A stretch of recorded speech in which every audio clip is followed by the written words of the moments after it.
Oh, the colors of Christmas. Reds, greens, blues, and golds. Makes me think of the beautiful selection of color gemstone jewelry we have at Tracy's Fine Jewelry. And they're all on sale at 60% off.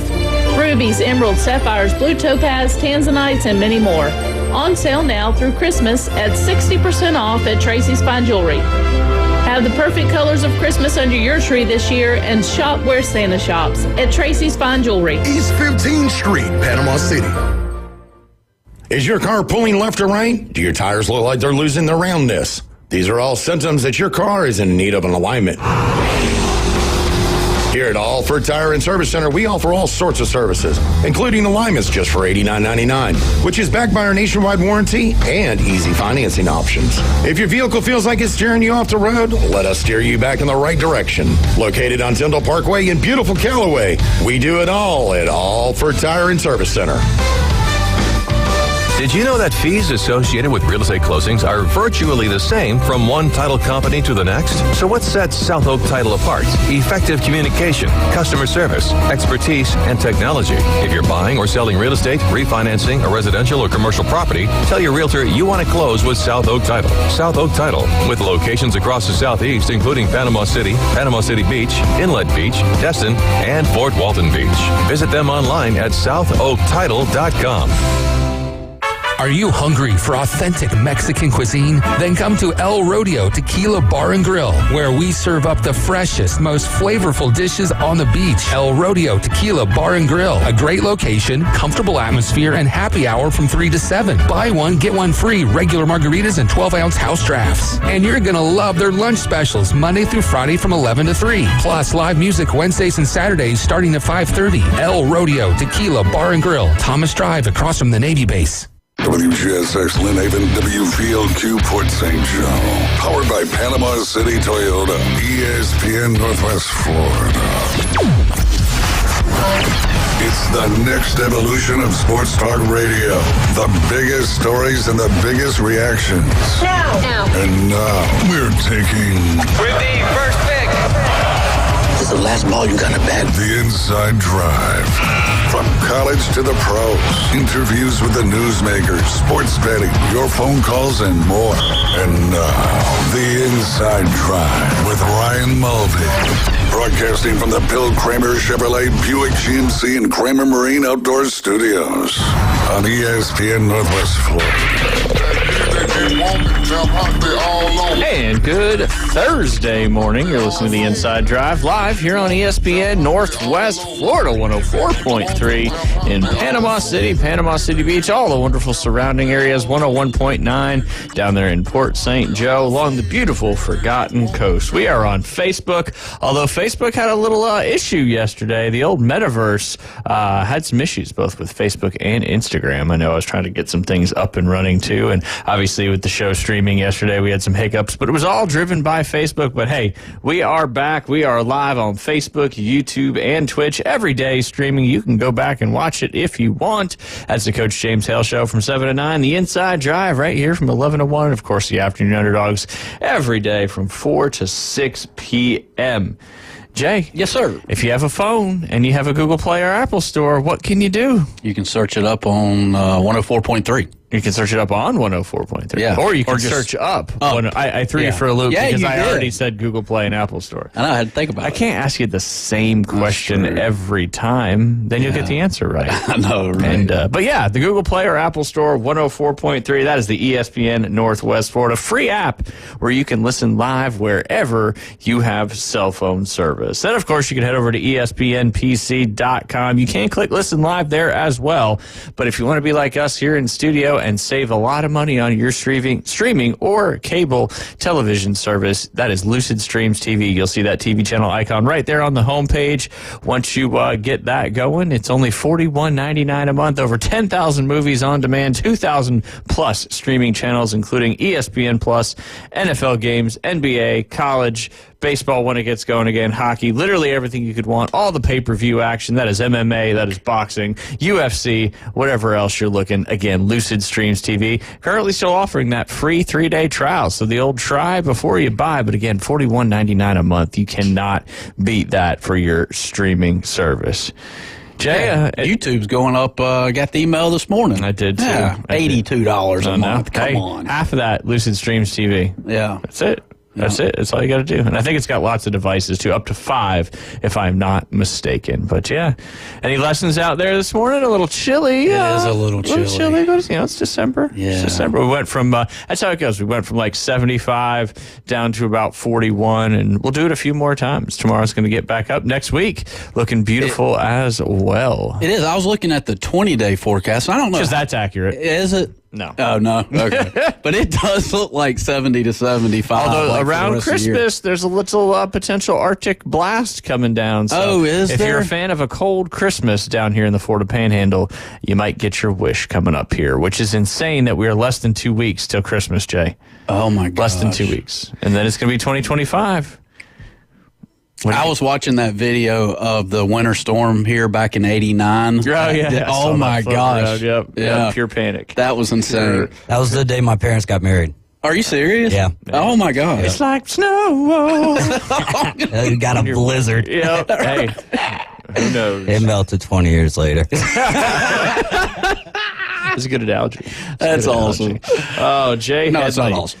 Little quick It is what update. it is, Yeah, no doubt. Little quick update on the girls' middle school basketball county tournament. You had the 2 semifinal games yesterday. You had Jinx and Mowat, the number 1 seed Jinx versus Mowat. Mowat escaped with a 26-23 victory over Jinx and will play in the championship, and they will take on the Bay Haven Bobcats as they were able to skate by University Academy yesterday by 3 points. Hard-fought game by those UA girls. They've had a fantastic season, and they will play Jinx on Friday in the 3rd-place game. But your county championship is going to be Mowat and Bay Haven. Again, that is the middle school girls. I just want to give a shout-out to the UA girls basketball team, man. They fought hard all year long. From where they were to start the season and where they finished the season was a night and day difference. Jason, Aaron, all the coaching staff, everybody that supports the UA girls middle school team. And hey, guess what? Next year, we finally get to have some home games. Really? Haven't had a home game since we've been doing middle school sports because obviously the gym is not quite open yet, but will be open in 2025. So excited to, volleyball next year, girls basketball. Now the boys, they got to play first on the field in soccer, and they'll get to be first in the gym in basketball. But you know what? Good things come to those who wait. That's right. But yeah, so that's winding down. And I really like how they've kind of mixed it up this year. So now it's not just you lose and you're out. There's a 5th-place game, there's a 7th-place game, there's a 3rd-place game, and then, of course, there's the championship. So a little extra basketball there. And then the boys' soccer county championship tournament will get underway next week, and I'll keep everybody updated on that one. I believe UA is the going to be the number 1 seed in the boys' soccer as well. But yeah, so middle school sports are winding down as the winter is upon us. The break, when does it officially start for the districts? Does it go through next Wednesday? I know we're done this Friday. Tomorrow's our last day before the break. So, Oh, really? yeah, Man, that is three full weeks. Liam's sitting on go for the radio show next week. So awesome. yeah, so we might have him all week next week. I love it. Yeah, I love He's it. going to want to do competitions with you. Perfect. It's his favorite thing. I'm with him. It's like, I don't know why. I mean, it's like playing a 30 handicap straight up as a scratch golfer.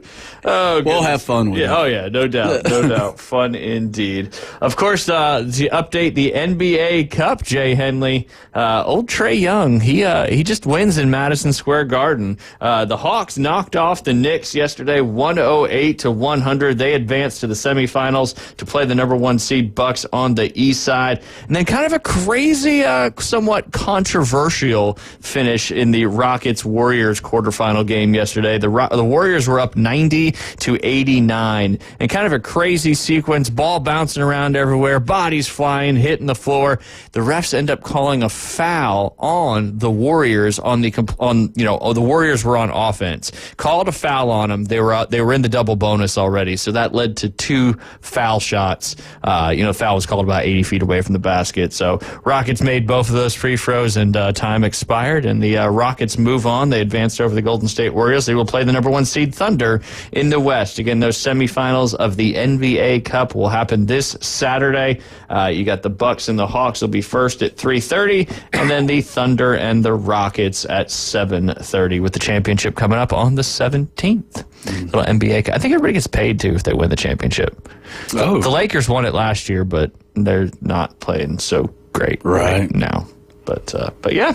So the Hawks are still in it. Hawks are still in it, man. They got a chance to win the NBA Cup. How about that? Yeah, how about that? Indeed. All right, the big news from today, Jay. What is it? I don't know how you can have not heard it or seen it, but did I see Rich Rodriguez going back to West Virginia? That is true. He is. Rich Rod back to WVU, the Mountaineers. Would it be with somebody that has like a 20-year-old girlfriend? Maybe. Yeah, something like that. Is she 20? And it's not you. No, it's not me. Thank God. Sounds like a lot of crazy. Let's see here. Bill Belichick. Correct. Yes. We talked about the potential of that happening, and it has come to fruition. Bill Belichick has agreed to become the next head coach of the University of North Carolina football programs. And obviously he got passed up on the NFL. Obviously he left the New England Patriots back in 23. Obviously he's the second most winningest coach in NFL history. And this will be his first time coaching at the college ranks. And it's actually UNC who pursued, the president of their board of trustees there at North Carolina is the one that actually pursued Bill Belichick to come in. And Belichick put together that 300-page kind of Bible of college football, what to do. But yeah, it's going to be a 5-year, $10 million a year contract to coach there at UNC over the next 5 years. I mean, is he going to start a fraternity up there? Maybe old school action? Maybe. That'd be kind of cool. I'd tune in for that. I would documentary too. on it for sure. For sure. But yeah, what do you think? What do you think about Bill Belichick going to the college ranks? You think he's going to do good? The question is, people are like, yeah, obviously he won 6 Super Bowls. College football is as close to NFL football as it's been ever. So will that correlate? Will he be able to do some things at the college rankings? Will the recruits go to North Carolina because of the direct path to the NFL with Bill Belichick? But he's not the only coach that has that direct path. There's a lot of other coaches that have that direct path as well. But Jay, what do you think? You think he's going to be successful, or you think it's going to be a struggle for him? So, I mean, Spurrier and other coaches have went from college to NFL. Have there been NFL coaches there has been NFL coaches do the reverse. Maybe that's his ticket. Maybe that's what he's there for. I mean, maybe that's what his coaching allows him to be. And we reported on Monday, he's going to, it's going to be NFL style. It's going to be NFL style. And, you've got NIL, you got the collectives, you got the transfer portal. So college football is as close to NFL as it's ever been. And I think it'll continue to trend as we talk about the Big Ten and the SEC trying to do their own things. But yeah, I mean, do you think? I think he does well. Do you? Yeah, I really do. Okay. Why come? You can't just say, yeah, you got to explain your answer. It's like a test. It's not multiple choice. It's not yes or no. It's yes and explain your answer. That's what he needs to do. I mean, the only thing I could come up with, and I've seen it, like he is obviously recruiting younger talent already. So therefore, you can't get over that, can you? No, I can't. You little envious of Bill? Huh? You little envious of Bill? No, not at all. You keep talking about it. No. You keep talking about it. So, yeah, he'll be able to recruit some young talent. Well, he's going to have to. And that's the biggest question that you're kind of reading and hearing is he going to be able to relate to these kids? Is he going to be able to go or is he even the one that's going to be doing the recruiting? Or is it going to be his OCs and his quarterback coaches and all that stuff? Obviously, he's going to bring in some personnel and all those things. But, yeah, obviously several other coaches have went from NFL to college, and some of them have been in college before. David, what do you think about the Bill Belichick hire and the opportunity that it presents itself at North Carolina? I think he's going to be able to recruit younger talent. I don't care. No. Now, Ryan, I don't care. I mean, it's going to be really interesting to see how it plays out. His good buddy Nick Saban was pretty successful. This is a different dynamic, though. North Carolina is not really known as a powerhouse in the sport of football as much as they are in the sport of basketball. Whereas, Alabama had at one point in time prior to Nick Saban coming back or going to Alabama was a powerhouse, and they're a blue blood of college football. So it'll be interesting there. I think that he will get players. I think that you're also going to have the influx of guys who like, well, I can go to North Carolina and my path to the NFL could be a little bit stronger, especially if Bill Belichick is recruiting me, regardless if he's recruiting him face to face or, via the OCs and just high level recruiters. He's going to have high level recruiters. I think that this is a good opportunity for, another place of nepotism in our society, basically taking the job to ensure that the coach in waiting is going to be his son.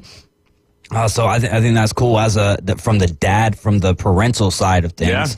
Yeah. But to see how it's going to play out or not, I mean, hey, he's in a conference that is viewed as, not saying that it is or that it isn't, a little bit weaker than other conferences. So we'll see how it goes, man. It fizzled out with him in the Patriots. Maybe a change of scenery can really benefit him. Maybe being around younger fellas can revitalize his youthful side. I mean, he's already got his best recruit, as Jay keeps on pointing out. That's it. She's going on all the recruiting trips.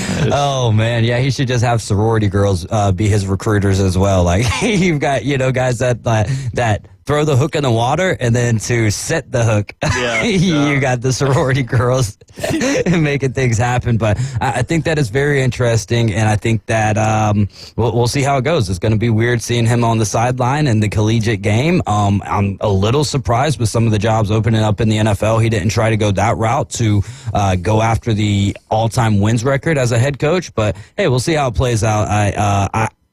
Great on North Carolina, though, for making a splash hire here, because it will benefit them in the world of recruiting. Oh, and without a doubt. That sets you apart in college football. And I think that's why that they decided to go this route. And, Bill Belichick in the NFL, I think he's, 20 wins-ish shy of Don Shula's record. So the jobs that were open, not necessarily teams that you're going to win 10, 11, 12 games. So to get 20 wins on a Raiders or a Jags might take, 4 or 5 years. And, is he still going to be coaching in 4 or 5 years? But, we shall see. Obviously, North Carolina, good point, David. It's a huge splash hire for him. The program has been to 14 bowl games since 2008 and has won 10 games in a season just once since 1997.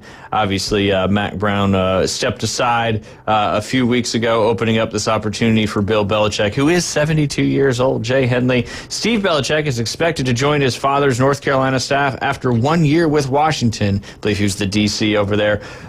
Steve's expected role with the Tar Heels is not finalized yet, but the 37-year-old's previously coached as a defensive assistant, safeties coach, defensive backs coach, and outside linebackers coach there with the New England Patriots. Belichick will also reunite with former assistant Mike Lombardi in Chapel Hill, where Lombardi will serve as the football program's general manager. You're starting to see that more in the college world. Lombardi was an NFL executive for over 30 years before joining Belichick on the Patriots staff in 2014.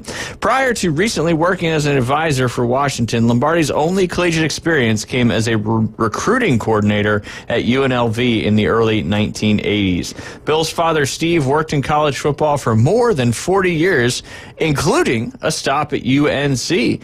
Belichick also maintained a close relationship with Nick Saban, obviously the longtime Alabama head coach who retired back in January.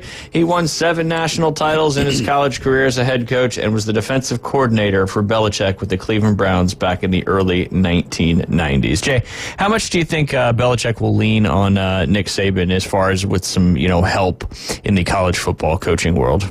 Probably a lot. You think probably so? a lot. Yeah. But, 72 and a new job, wow. Football, man. He's been coaching football for literally his entire life. Yeah. It's hard to, kind of back away and step away from it. Obviously, he didn't coach this past year and did a lot of stuff with media and all that, but obviously his true passion there is getting off it. And maybe he sees this as a challenge and an opportunity to kind of bolster his resume, so to speak, or his legacy legacy as a coach. Now he's trying to go down and do it in the college rankings. And, North Carolina is kind of one of those programs that, they're a couple recruits away from really being good, obviously playing in the ACC, known as a basketball school. But, they can get a couple players in there and a good defense. We'll see what happens. Certainly opportunities as the playoff continues to expand.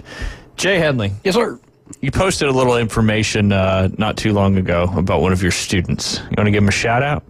Oh, now which one? The one you posted earlier today. Oh, yeah. Carter Kramer. Yeah. And I'm a little behind on that. I mean, that was like maybe a couple weeks ago. Yeah, I think I saw Chris's post. But Carter is 7 years old. He plays golf every week, and I get a chance to be a part of his life an hour a week. And so he went and took on I don't know what golf course he played in Fort Walton Beach a few weeks ago. I'm not sure. I want to say it was at Burnt Pine. Well, no, or is that a different one? That's a different one. Okay. Yeah, so Man, he's getting after it. Yeah, he's finished, I think, second in that one.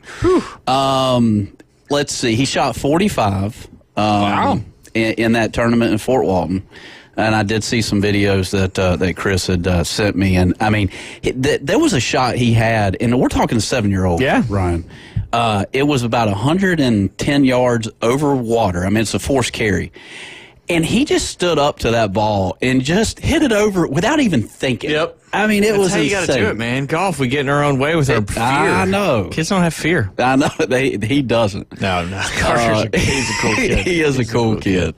But yeah, he's just having fun with it. You can just see in the post. I mean, I even put in there, I'm like, you can see, just look at the smile is all you can look at. That's it. And, that says it all. That smile says it all. says it all. But I'm proud of him. No doubt. And hey, if I'm going to keep saying it all the way until the cows come home, till we get through next week. If people want to get some Christmas gifts, get a gift for themselves, get a gift for their friend, just spend an hour of time with you. Maybe some lunch. I don't know. Maybe dinner. Depends on where you're going. They can get themselves a gift certificate, get their friends or family a gift certificate as well. Where do they got to go? Golfwithjade.com. That's all it is. That's it. It's simple. It's that simple. Simple. Just don't ever forget to renew your domain. No, I won't. I won't. That's we'll just continue with it. Absolutely. I think I got another year contract on it. Hey, is it GoDaddy? Yeah. The monopoly that GoDaddy has on all the domains. It's crazy. Yep. Absolutely. Yeah. Don't let it lapse, because then somebody will buy it and hold it hostage. That happened to us once at Bay Point. I remember you saying that. Yeah. It was the hotel's fault. Not to throw them. How much did y'all have to end up paying to get it back? We just did a new URL. Oh. Well, that's when we went from BayPointGolf.com to BayPointGolfClub.com. Which makes because sense. the dude out in California was holding it hostage, and we People have made killings off that.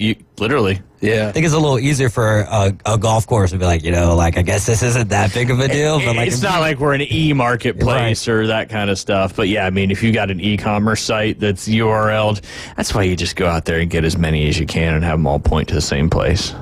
I didn't even think about that. You should get PCBGolfinstructor.com. Oh, okay. All right. I mean, if it's cheap. I mean, sometimes, you have certain keywords in these domains and those prices go way, way up. Right. Because, some of them are $3.99 a year, stuff like that. So I'm just going to go start like a stock market of URL names and just hey, you guys should get that for your business. Oh, look who owns it. Holla at your boy. That's right. A URL broker. Yep. The future of business. I know that there's already people doing that. Oh, With the whole absolutely. Commander situation, the Bay Point situation. Yep. Yeah. Oh, I'm sure it's probably happened 10 times since we started talking about it.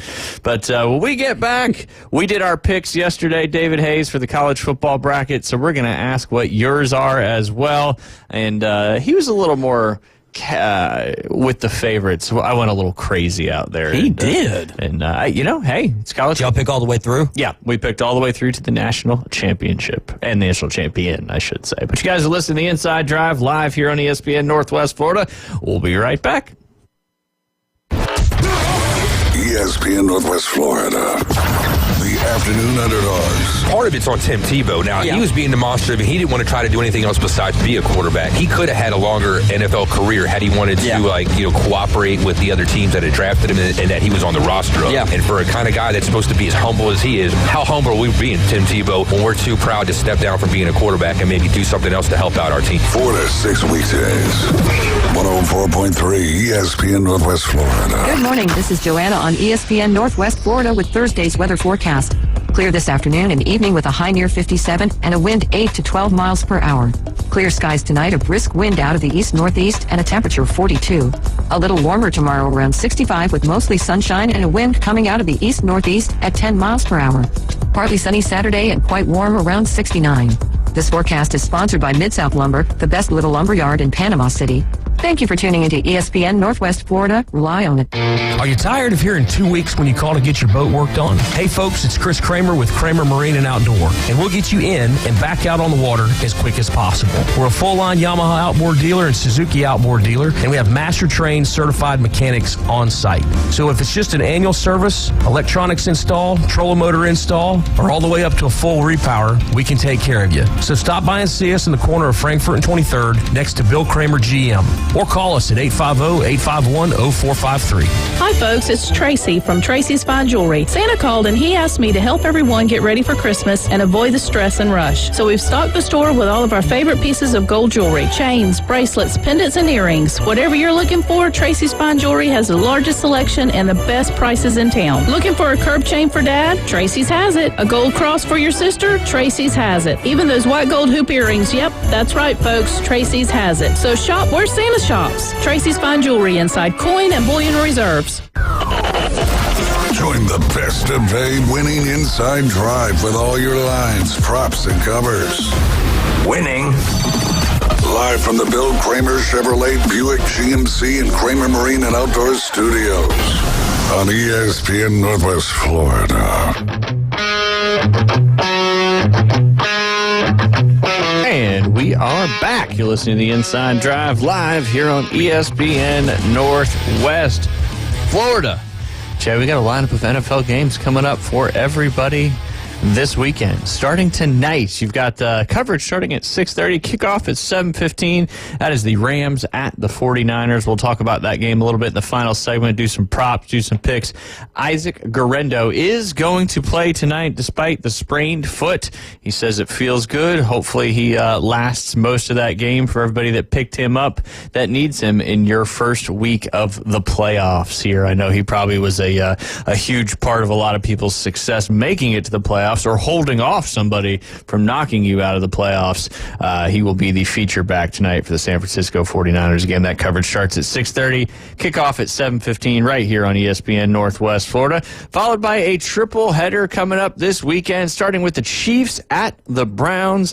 Can the Kansas City Chiefs and Patrick Mahomes find another way to win a football game against Cleveland on the road? Coverage starts at 11 a.m., kickoff at 12 p.m., followed by the Steelers at the Eagles. Looking forward to that one as well. And then your Sunday night football game.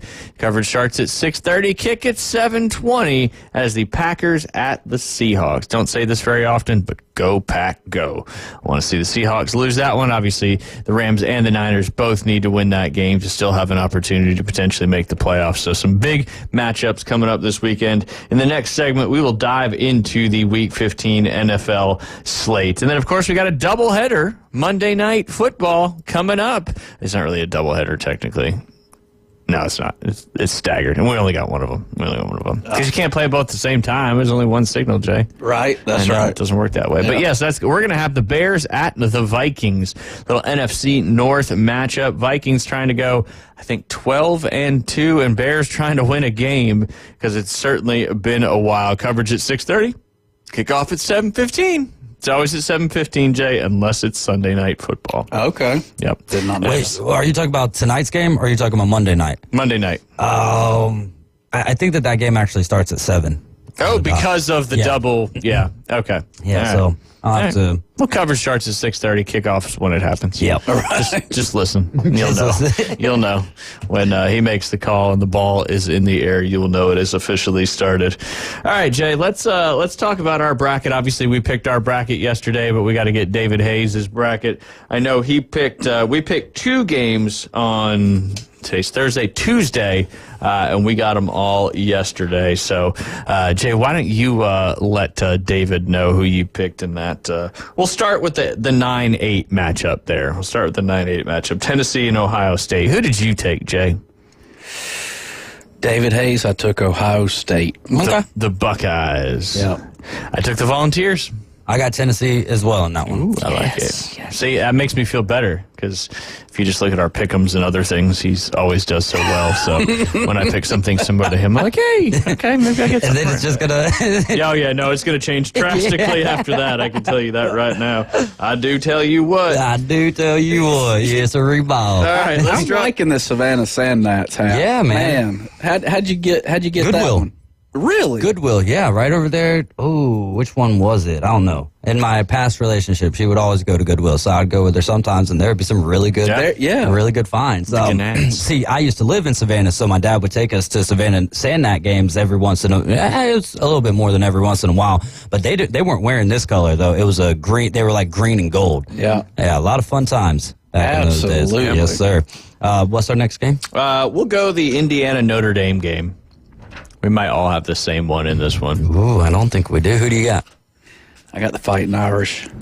I do as well. Neutrotomy for the win, then sweep it out. Yeah, I'm going Notre Dame. Yep. I just don't see Indiana winning. Indiana would have to play a perfect game, and Notre Dame would have to play the sloppiest game they've played all year. I think Notre Dame will end up out physicaling them, and then they will also be deeper. And so I think that's where your difference is going to be. Now, Cignetti could surprise the world, and I think that the world would prefer that. And then it gets to that conversation. Do we really let Notre Dame in year and year out based on their, independence, not having a conference championship game? And, so we'll see how it plays out, though. I do think Notre Dame wins. Yep, there you go. All right, we'll go to the SMU Penn State game. Jay, who did you pick? SMU Penn State. Where am I?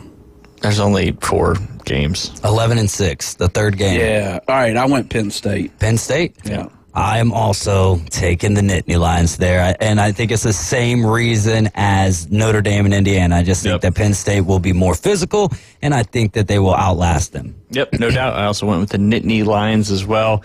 Tough place to play, obviously, there, and I'm sure it's going to be pretty chilly for that game as well. And the team from Dallas may not be used to playing in that cold weather. Yeah. And that makes a difference. Right. That's what's so interesting about these opening round games being at home field locations. There's so many northern teams in the Big Ten that could be a little chilly for them there. Mm-hmm. All right, here's where it starts to get a little different, a little crazier for me. All right, Jay, Clemson and Texas. I went with Texas. I'm also going with Texas in that game. I went with the Clemson Tigers. I'm sticking with those Clemson Tigers. I think I talked about it yesterday, but I still have concerns over Quinn Ewers watching that game and seeing the throws. And, I think the Arch Manning era is going to be good for Texas. Quinn Ewers is going to have to step up. Clemson has a good defense. Dabo's been in playoff games before. Obviously, Sark has too, but not as a head coach. And, the play calling was interesting with Texas. And I think Clemson has an opportunity to knock Texas out of the playoff. And, I'm here for it if they do. All right.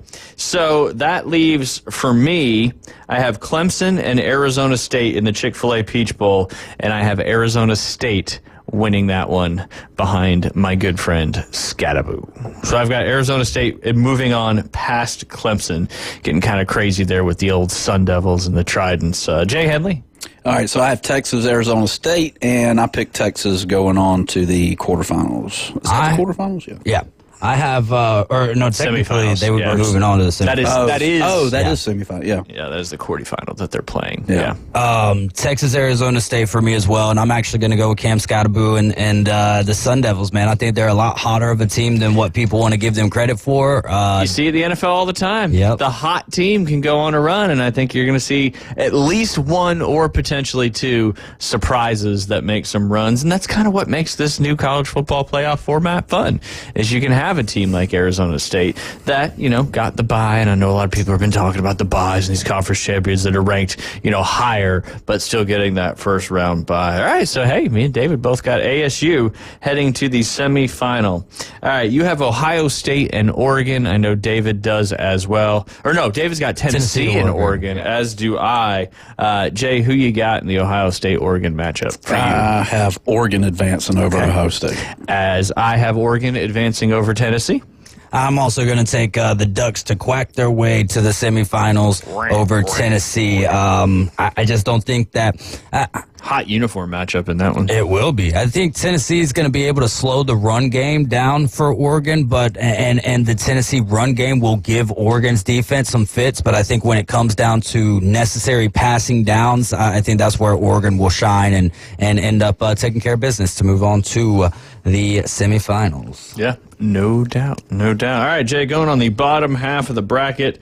I think all of us have Penn State versus Boise State and the Broncos there. Jay, you start first. Who you got advancing to the other playoff semifinal? Boise State. I like it. Me too. The Broncos, Ashton Jeanty and the Boise State Broncos. The Heisman, I've been reading a lot of Heisman arguments, and I'm starting to fall a little more into the people saying, I don't think Boise State makes the playoff without Ashton Jeanty. Facts.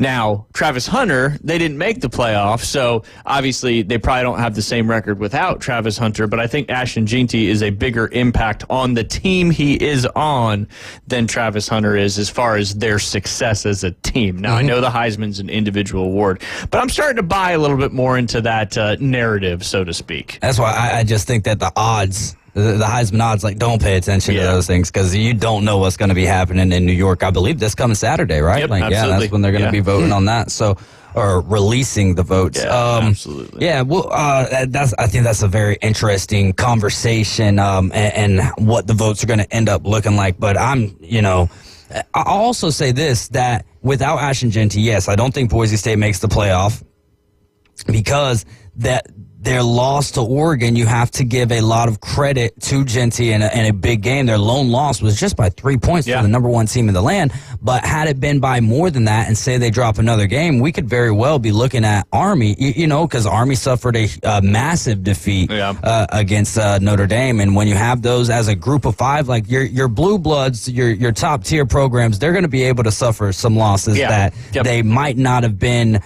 taking, and people will be able to overlook that. For G5s, you have to be dang near perfect, and Boise State was about as perfect as you can be. 4 points away from being absolutely perfect. Yeah, but I still like Penn State in this game. There you go. Penn State looked good against Oregon in the Big Ten Championship, and Franklin's got a lot to prove. He's kind of been that bridesmaid for a long time now, and obviously with them in the playoff, and I don't want to say an easy route, but an easier of a lot of the team's routes, with SMU in the first round, Boise State in the second round, and if they can survive Boise State, the winner of that, whoever has to face Georgia. We'll get to that game right now. Jay, who do you got winning? I think all three of us have Notre Dame going up against Georgia in the Allstate Sugar Bowl on January 1st, which is right around the corner.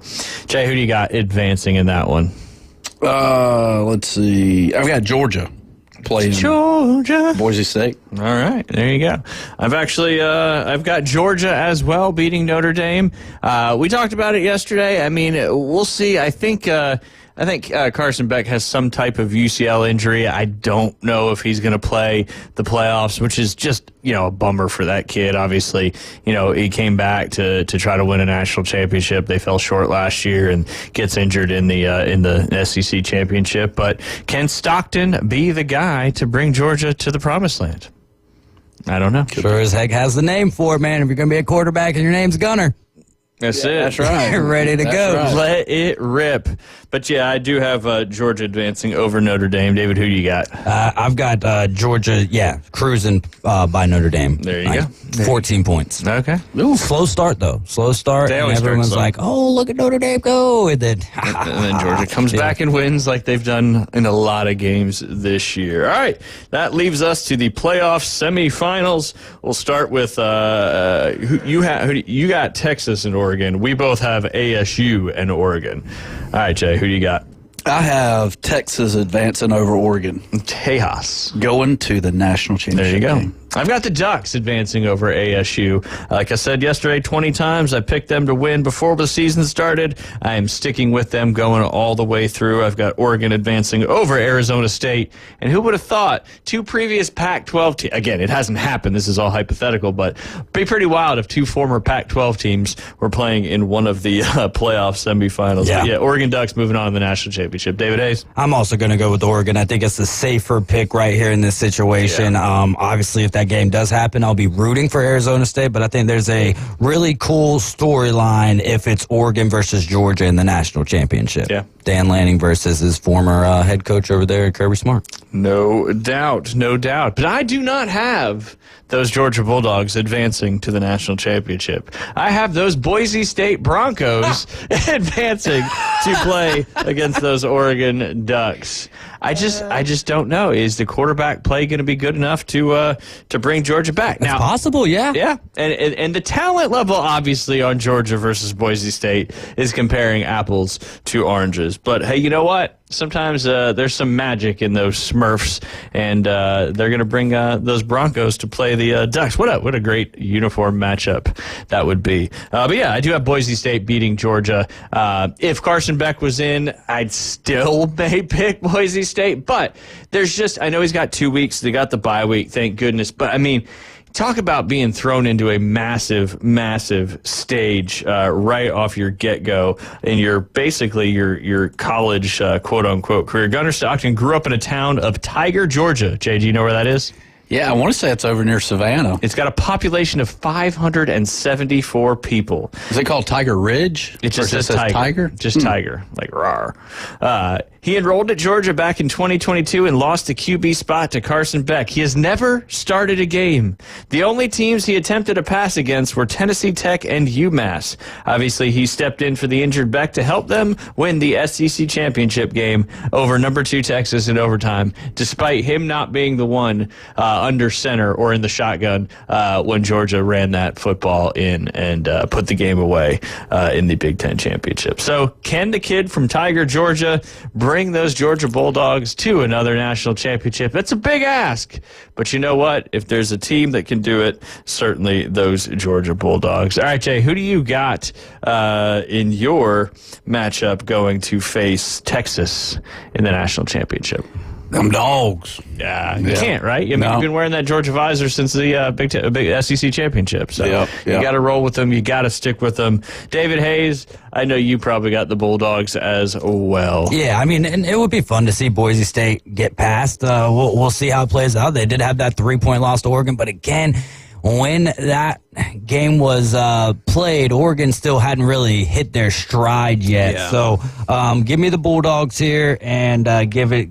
Well, I'm taking Georgia versus Penn State. I have Georgia versus Penn State, so it would be be Georgia over Penn State. Yeah. Okay. All right. So you've got Oregon versus Georgia in the national championship. You've got Texas versus Georgia in the national championship, and I've got Oregon versus Boise State. And then it just sounds funny to say in the national championship. Jay, who's winning the national championship in your bracket? I just envision Matthew McConaughey on the stage and him just hook 'em horn, and he's going Driving in his Buick. Yeah, and he's going all right. Or is it a Lincoln? It might be a Lincoln. I think it might be Lincoln. It's more regal. So yeah. Right. But yeah, Georgia doesn't. I think they go to the national championship, and Georgia just doesn't win 3 in the season against Texas. I think It's tough. That would stick so bad. Like you beat a team twice. Yeah, And just then you wait. play them in the national That's the championship. nature of college football right now. So you got Texas winning the national championship. First time, I believe, since Vince Young won it back against USC in the Rose Bowl role in what was one of the greatest national championship games in the last 30 years. But yeah, Texas, first year in the SEC. Jay's got them winning a national championship. How about that? Good stuff. All right. I've got the Ducks winning this thing. I've said it from the beginning, and I got to stick with those Ducks. And, I think they're a very complete football team, and they haven't had to play Texas. They haven't had to play Texas twice. They haven't, I don't want to say they've cruised their way into the college football playoff, but at the same time, they won the games they needed to win, and they did what they needed to do. And I think their path, although tough, depending on who wins that Tennessee-Ohio State game, is a good route for them to get to play in that national championship and get the dub. David Hayes, who do you got? Then we'll take a quick break. I'll take Georgia over Oregon. Yeah. Dogs do chase after ducks. Yes, they do. They bring them back to you. Like a duck hunter back in the day. Yep. That's right.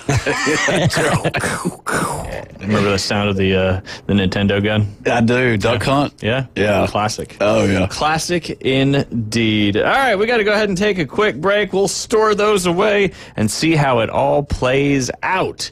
And it's going to be a lot of fun coming up. All those college football playoff games right here on ESPN Northwest Florida. When we get back, we're going to talk a little NFL slate. I'm going to talk about Cam Rising. He's been at Utah long enough to probably get a PhD, and I'm going to compare him to Trevor Lawrence's age and career in the NFL. You're listening to The Inside Drive live here on ESPN Northwest Florida. ESPN Northwest Florida with a quick programming update. Attention listeners, coming up this evening at 6:30, it's Thursday Night Football with the LA Rams at the San Francisco 49ers. And Saturday, the tradition continues with Army versus Navy. Coverage at 1, kickoff at 2. Then college football bowl season kicks off Saturday night with the Salute to Veterans Bowl. Kickoff at 8, right here on your station for the most live play-by-play. ESPN Northwest Florida. PCB Hobby, the beach's premier hobby store for sports cards, comics, coins, and trading card games. PCB Hobby carries the largest selection of boxes and packs from the latest releases of brands like Topps, Panini, Leaf, and more. Looking for a specific player or team? PCB Hobby has a wide assortment of raw and graded cards. They carry parallel rookie, game used, and autographed cards in both modern and vintage. Have a collection you want to sell? We buy, sell, and trade. PCB Hobby on Back Beach Road, just east of Florida Linen. Call 850-320-8388. If you spend any time at all in your yard, you're going to encounter fire ants. We know they can ruin a party. That's why we're this area's experts at fire ant elimination. As your certified top choice professional, we will rid your yard of these unwanted invaders. Brock Pest is so sure they will get rid of fire ants that they offer a 1-year guarantee. Enjoy your yard fire ant free. We guarantee it. Give us a call for your free consultation. Brock Lawn and Pest Control, our family protecting yours since 1968. Signworks, a business serving businesses since 1985. Everything from signs and banners, vehicles and boats, magnetic and real estate signs, contractor signs, and much more. Signworks can do large format, full color printing too. Signworks, a real professional in the business world. Call Signworks at 785-8899. Signworks, 850-785-8899. Broadcasting from the Bill Kramer Chevrolet Buick GMC and Kramer Marine Outdoor Studios. He has over 10 items in the express lane. He pays with checks and he doesn't return his shopping carts. You have ruined groceries for me. Now back to Ryan Mulvey and the Inside Drive. ESPN Northwest Florida. Not sorry. Welcome back. You're listening to The Inside Drive live here on ESPN Northwest Florida. Jay Henley, you know what happened in 2017? 2017. Boy, I do not. It was the senior year for both Trevor Lawrence in high school as well as current University of Utah quarterback Cam Rising. 2017. 2018, Trevor Lawrence was on the Clemson Tigers. 2019 and 20, he was as well. Cam Rising started in 2018 at University of Texas, and in 19 he transferred to the University of Utah and has been there ever since. With 2025, he now is still eligible for another year of college football. He's had a lot of injuries. There was the COVID year, so I think we're finally, after this season, getting past past that 6 year of eligibility from the COVID season. But Clemson, 3 years for Trevor Lawrence. 2021, when Cam Rising was in his 3rd year at Utah, that was Trevor's 1st year with the Jacksonville Jaguars, and obviously he is still with the Jaguars now. But we've kind of been a crazy last 6 or 7 years in the college football world, not only with the NIL, the transfer portal, the college football playoff expansion, conference realignment, the list goes on and on. Some of these guys have been playing college football for literally forever, but Cam Rising eligible for another season coming up in 2025. So we'll see if he stays with the Utes or moves on somewhere else. He's been plagued with a lot of injuries, so he's had the red shirt opportunity, medical red shirt, multiple times, and obviously kind of keeping this thing going there. Also want to mention former Boston College quarterback Thomas Castellanos is officially committed to Florida State after entering the transfer portal. So it looks like the DJU saga may be coming to an end, as Castellanos obviously had a great couple years for Boston College, throwing for a lot of yards and a lot of touchdowns, including beating Florida State, I want to say, twice. So it looks like Florida State might have found their transfer portal quarterback when it comes to that. We're going to dive here into the NFL slate here in just a second, Jay. This season, Sam Darnold with the Minnesota Vikings has more passing yards than Lamar Jackson, more touchdown passes than Josh Allen, and fewer interceptions than Patrick Mahomes. What do you think is going to happen with Sam? Now, Ryan, you know I don't care, but I care that you. I want an answer. Do you think? Here, I'll give you multiple choice because I know that's more your speed. Does he stay with the Vikings? Does he get a franchise tag? Do they keep him despite how much they like J.J. McCarthy? Or does he sign with another team for a big contract because of how good a year he's had? He's only 27 years old. Feels like he's been in the league forever. Yeah. But when you start with the Jets, that puts some age on you there, that's for sure. But and this is Sam Darnold? Sam Darnold. Minnesota Vikings currently 3rd best record in the NFL.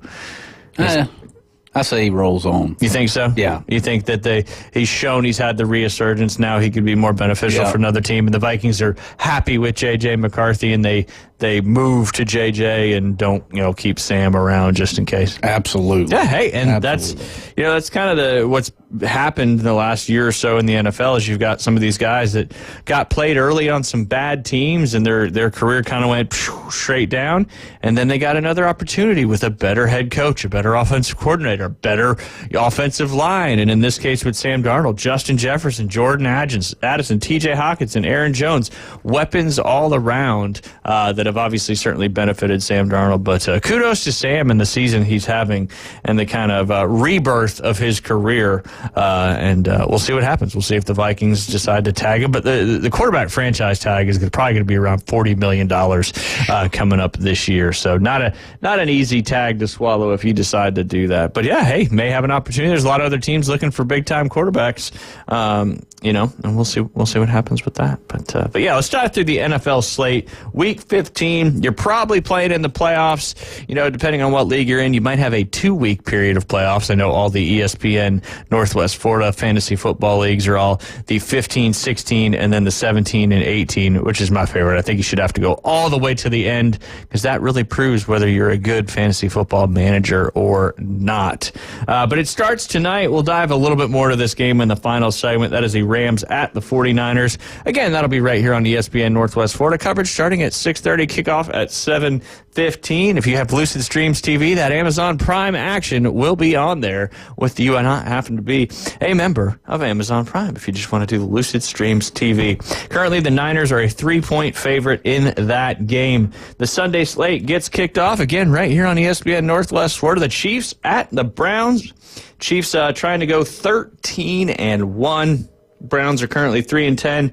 Jameis Winston is kind of resurging a little bit, making it a little more fun anyway for those Cleveland Brown fans. KC is a 4.5-point favorite in that one. Jay, do you think the Kansas City Chiefs keep winning football games? They will this week. Yeah, you think so? Yeah, I mean, I think so. Or is Jameis going to play, give an unbelievably great pregame speech? And, they're going to slip up and lose one at some point. It's just when and how long is it going to take? But who's their one loss right now? I believe they lost to the Lions. Is off the top. Of my head. Yeah, and that was a crazy ending to that one. No, the Bills. They lost to the Bills. It was last year. They lost, or the Lions lost. I think the first game of the season to the Chiefs, if I'm not mistaken. But again, that game's right here on ESPN Northwest Florida. That kicks off your Sunday NFL coverage, and then you've got the Bengals at the Titans. Bengals are currently a 5-point favorite on the road against the Titans. David Hayes, do you smash the +5 with the Bengals over the Titans? Wait, did you just say +5? Or excuse me, do you lay the 5 with the Bengals and the Titans? Absolutely. Yeah. Absolutely. That seems like one of those. You go all the way up to -10. Go find whatever those odds are, and you go and smash that. There you go. Joe Burrow and the Cincinnati Bengals, a 5-point favorite down there in Nashville. Next up, you got the... Real quick, we did have a caller. They didn't want to get on the air, but they wanted to know your thoughts on what the Niners. Let Brock Purdy go, and then go get Sam Darnold 4 years for $180 million, $100 million guaranteed. No. Your thoughts? No, well, we're sticking with Brock. All right. Just looking at the numbers, look at what he's done. I think he's our guy going forward. And I think Sam Darnold's in a good spot with Minnesota, too. So. Yeah. Now, I asked him the same question. Do you think he stays in Minnesota going into next year, or do you think he gets an opportunity to go somewhere else for a nice big contract?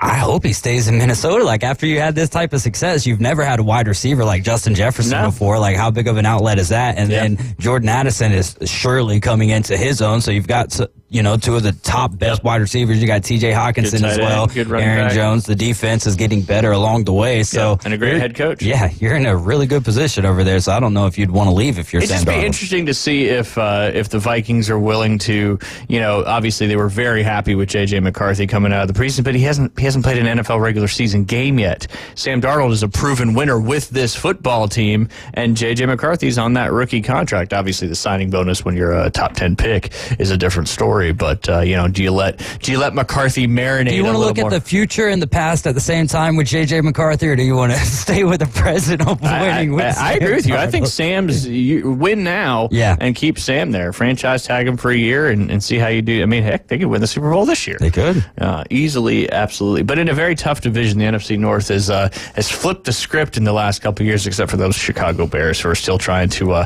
find a way to turn it around. But I think they got their guy. I think Caleb Williams, their guy going forward. They just got to figure out some coaching staff stuff and new stadium. New stadium. There you go. That's the key to everybody. That's what the Jags are waiting for, too. That's right. That's why they're so bad. They're just waiting for that new stadium. Yep. But yeah, Commanders at Saints is another one of the early window games. The Commanders are a 7.5-point favorite down there in New Orleans. Commanders trying to make sure they keep pace in that NFC playoff picture. I want to say they're in the 5th or 6th spot right now. I don't have that right in front of me. And then the Saints are not eliminated from the playoffs yet. 7.5 points is a big number. There's a couple of huge spreads this week. One of them, I think, is over 15. I'll get to that game here shortly.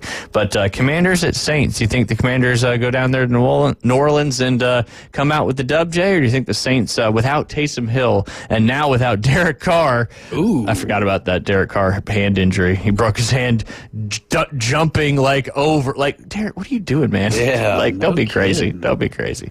Oh, going alls to the wall. That's it. That's it. Breaking your hand. I forgot about that. Yeah, the Washington will win that game. And that's a big Brian Robinson Jr. game as well. So if you've got him in fantasy, we'll talk to Joe Bond tomorrow. He's going to be one of the guys that I'm going to have on his start and sit questions there. I've got some very personal start and sit questions as well.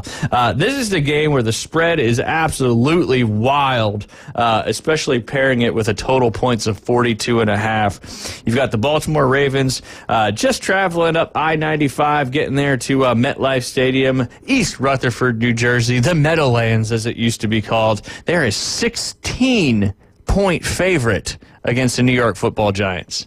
16. You don't ever hear of that in the NFL. That's wild to me. And maybe you do get it every once in a while, but 16 is a big, more than 2 touchdowns?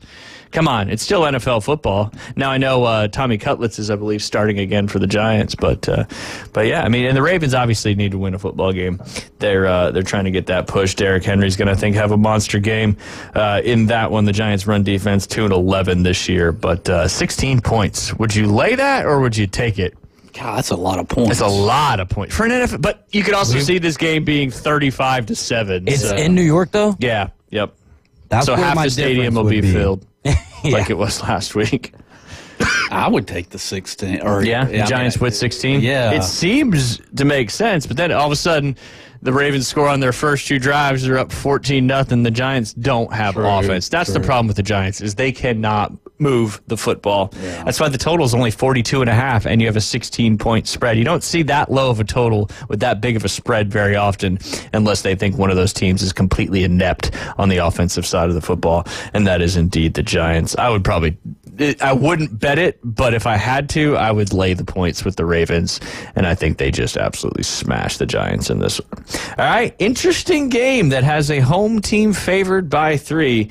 The Dallas Cowboys behind Cooper Rush taking on the Bryce Young surging Carolina Panthers. They are -3 at home. Dallas Cowboys, they lost that last game, but they got it to 5-8. Jay, what would you do in this one? This is a tough one for me. I would take Dallas and the points. And the points, yeah, on the road. Absolutely. You think so, Cooper Rush? Mm-hmm. Yeah, Rico Dowdle. And this is Dallas in Carolina? Correct. Heads Carolina. Tails Dallas. Tails never fails. No, that's right. I'll take Dallas. Yeah? I think I'll go ahead and lock that in. You take the points, yeah? What about you, David? What would you do in this one? You said we're in Carolina. We're in Carolina. Carolina's a 3-point favorite. Dallas on the road. Favorite? When's the last time that they've been a favorite? Seriously. I know. Probably maybe 3 years ago? I don't think this year. No, absolutely not. I would say give me Carolina. Yeah. I like it. Laying the points. And Bryce Young? No, money line only. Oh, money line only. Yeah, okay. even if it's 3, money line. Okay, buy it down to 2.5. You hope for a walk-off Eddie Pinheiro field goal. All right, the Jets at the Jags. 3-10 versus 3-10. Jets, a 3.5-point favorite in this one. Jay, go quick. Who you got? You taking the Jets laying the points or the Jags with the points? Taking the Jets. I like that. With the point, I like that. I think the Jets are going to win this game. Mac Jones returning to MetLife Stadium there where he hasn't had a whole lot of success. We'll talk about it a little bit more if we get to it later on. I know we got to take a break. We ran about a minute long in that segment. When we get back, anxious to hear what Jay has for his afternoon delight debrief. You're listening to The Inside Drive. We'll be right back. ESPN Northwest Florida, the Paul Feinbaum Show. Legend, go right ahead. Meet Bash from Boulder, Colorado. You know what they say, ladies first, Legend. Go ahead. Hey, everything off your chest before stop stuttering about some lady bull crap and spit out whatever you got in your mouth. Paul Feinbaum, weeknights, 6 to 10 on ESPN Northwest Florida. Good morning. This is Joanna on ESPN Northwest Florida with Thursday's weather forecast. Clear this afternoon and evening with a high near 57 and a wind 8 to 12 miles per hour. Clear skies tonight, a brisk wind out of the east-northeast and a temperature of 42. A little warmer tomorrow, around 65 with mostly sunshine and a wind coming out of the east-northeast at 10 miles per hour. Partly sunny Saturday and quite warm, around 69. This forecast is sponsored by Mid-South Lumber, the best little lumber yard in Panama City. Thank you for tuning into ESPN Northwest Florida. Rely on it. Okay, I have to tell you, I was just looking on eBay where I go for all kinds of things I love, and there it was. That hologram trading card. One of the rarest. The last one I needed for my set. Shiny like the designer handbag of my dreams. One of a kind. eBay had it, and now everyone's asking, ooh, where'd you get your windshield wipers? eBay has all the parts that fit my car. No more annoying. Just beautiful. Whatever you love, find it on eBay. eBay. Things people love. WVLQ Port St. Joe, WGSX. Powered by Panama City Toyota. ESPN Northwest Florida. As a realtor, it's important who you choose as your title company. May we suggest South Oak Title? Their offices are modern, comfortable, and state-of-the-art. South Oak Title can close transactions in any location in Florida, Alabama, and Tennessee. Their free mobile app allows realtors to deliver a net sheet in seconds. They provide mobile closing services to accommodate buyers and sellers. Their offices are beautifully decorated, state-of-the-art, complete, safe, and secure. South Oak Title, creating a better title and closing experience through technology and tailored service. Visit them online at southoaktitle.com. Broadcasting live from the Bill Kramer Chevrolet Buick GMC and Kramer Marine and Outdoor Studios. Have a quick stretch first. The Inside Drive with Ryan Mulvey. Must have pulled something playing hoops last week. And Jay Henley. I know you're not putting that rock up from here. You ain't got no Jay. ESPN Northwest Florida. Sky rockets in flight. Afternoon delight. And we are back. You're listening to the Inside Drive live here on ESPN Northwest Florida, 104.3 in Panama City Beach, all the wonderful surrounding areas here in Bay County and beyond. Also 101.9 FM down there in Port St. Joe. Jay, what does FM stand for? Frequency massive. That's good. That's such a good one. It is a good one. And I was asking you because I frequency modulation. Oh, man. I didn't know what it stood for. So I was actually asking to see. That just seems like one of those ones that you would know. Right. You come out of left field every once in a while with some fun fact that I was like, you actually knew that? Right. AM. Anti-meridium. Didn't know that one either. Didn't either. You're welcome, everybody. You just now learned what FM and AM means. When's the last time you tuned it into AM? It's been a long time. I'd heard they were trying to get rid of the AM, and you don't want to do that. You don't want to get rid of the AM. Why don't you want to get rid of it? Because that's some sort of, bad juju? No. We only have PM all the time. Yeah. Yeah. Right, that's if we don't have AM, then we certainly don't have PM. Yeah. No, it's I don't know. You don't want to get rid of AM. Okay.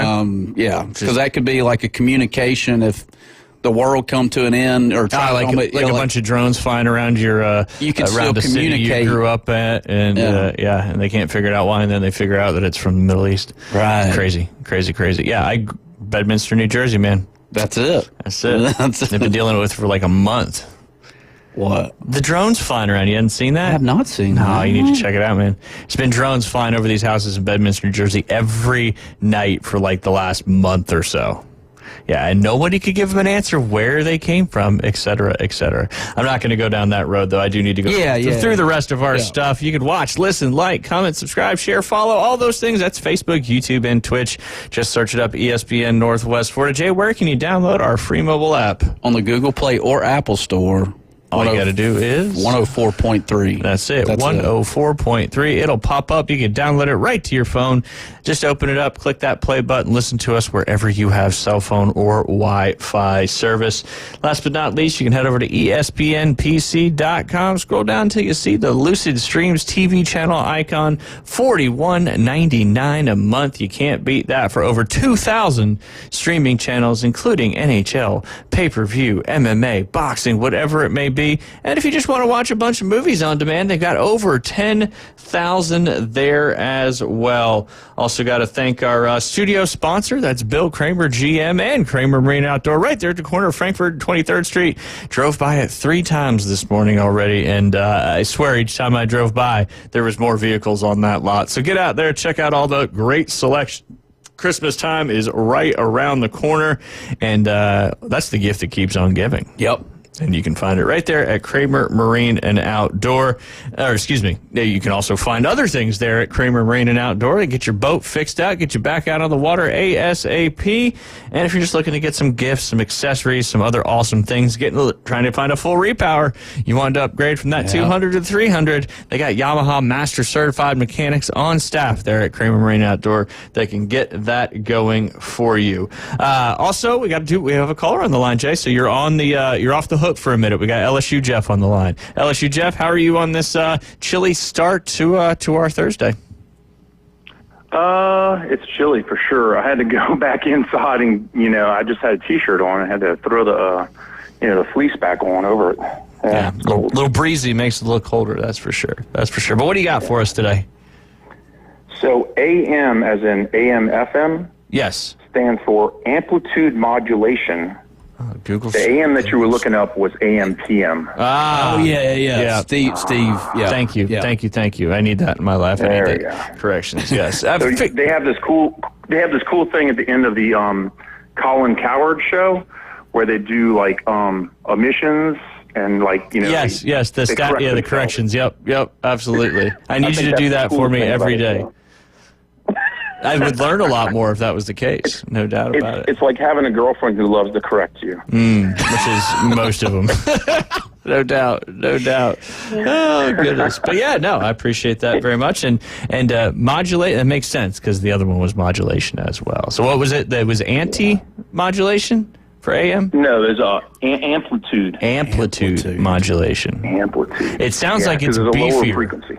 Yeah, than FM when it says amplitude. But AM was always... Last time I listened to AM would have been New Jersey Devils hockey in New Jersey, and I think it was on 580 AM, if I'm not mistaken. Hey, did y'all talk about that former hockey player that got into that fight with the 6 golf guys in the bar? What? No, we did not. But that's a good afternoon delight debrief there. I'll pull that one up and we can dive into that. That's for sure. You don't want to Pull it up. The guy played for the Penguins and I think Phoenix Coyotes. I think is the 2 teams he played for. Yeah, it was big news yesterday. He got in a fight and he knocked the first guy out or something like that. You don't want to fight hockey players. Jeez. Paul Bissonnette. Yeah, and 6 men at Houston's restaurant on November 24th. He's an assault. They all got charged, but yeah, he looks like he got the better of those guys. That's for sure. But yeah, no, don't pick on that. Yeah, don't pick on that. Good stuff. No, appreciate you, LSU Jeff. That's a good one. I'll dive into that one unless you got anything else for us. No, just one more question. Yeah. Did David Hayes bet against the Tennessee Titans? He always Multiple does. He's times made a lot of this money year. doing it. You don't bet with your heart, you bet with your head. Oh my God! No, they're still my team. 100% they're my team. But like reality is reality, baby. Absolutely. Absolutely. What was the 1 week, David? It was the Lions. The Lions. I made like a boat, probably $300 off I was of like, them. why did I not pick up on that? Yeah. So, yeah, the Bengals obviously -5, and as well as their offense has been playing, and as poorly as the Tennessee Titans offense has been playing, I think that's certainly a good potential opportunity this weekend on the NFL slate. But yeah, it's sometimes, hey, I did it with the Niners a couple times, and I'm probably going to stay away from it tonight. But hey, sometimes it just the spotlight shows on that particular game. But yeah, Jeff, I'm gonna dive into this fight here real quick. I appreciate you reminding me about that, as that's some recent news and some interesting things. A lot of crazy stuff going on out there right now. That is for sure. But we appreciate you giving us a call, and as always, we appreciate you listening. And if we don't talk to you, I'm sure we will. But have a very, very Merry Christmas.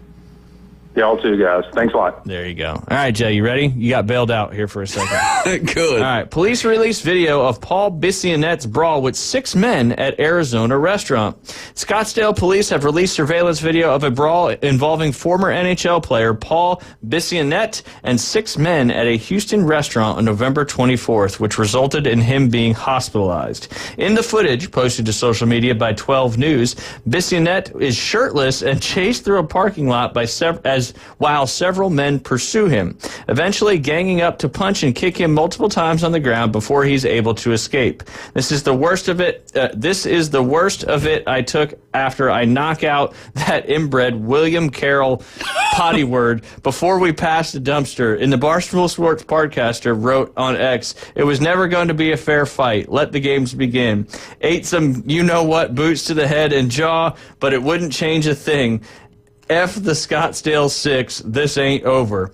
The Scottsdale Police Department arrested the 6 men, Henry Mesker, John Carroll, William Carroll, Danny Bradley, Edward Jennings, and Sean Daly, and released their mugshots on November 26th.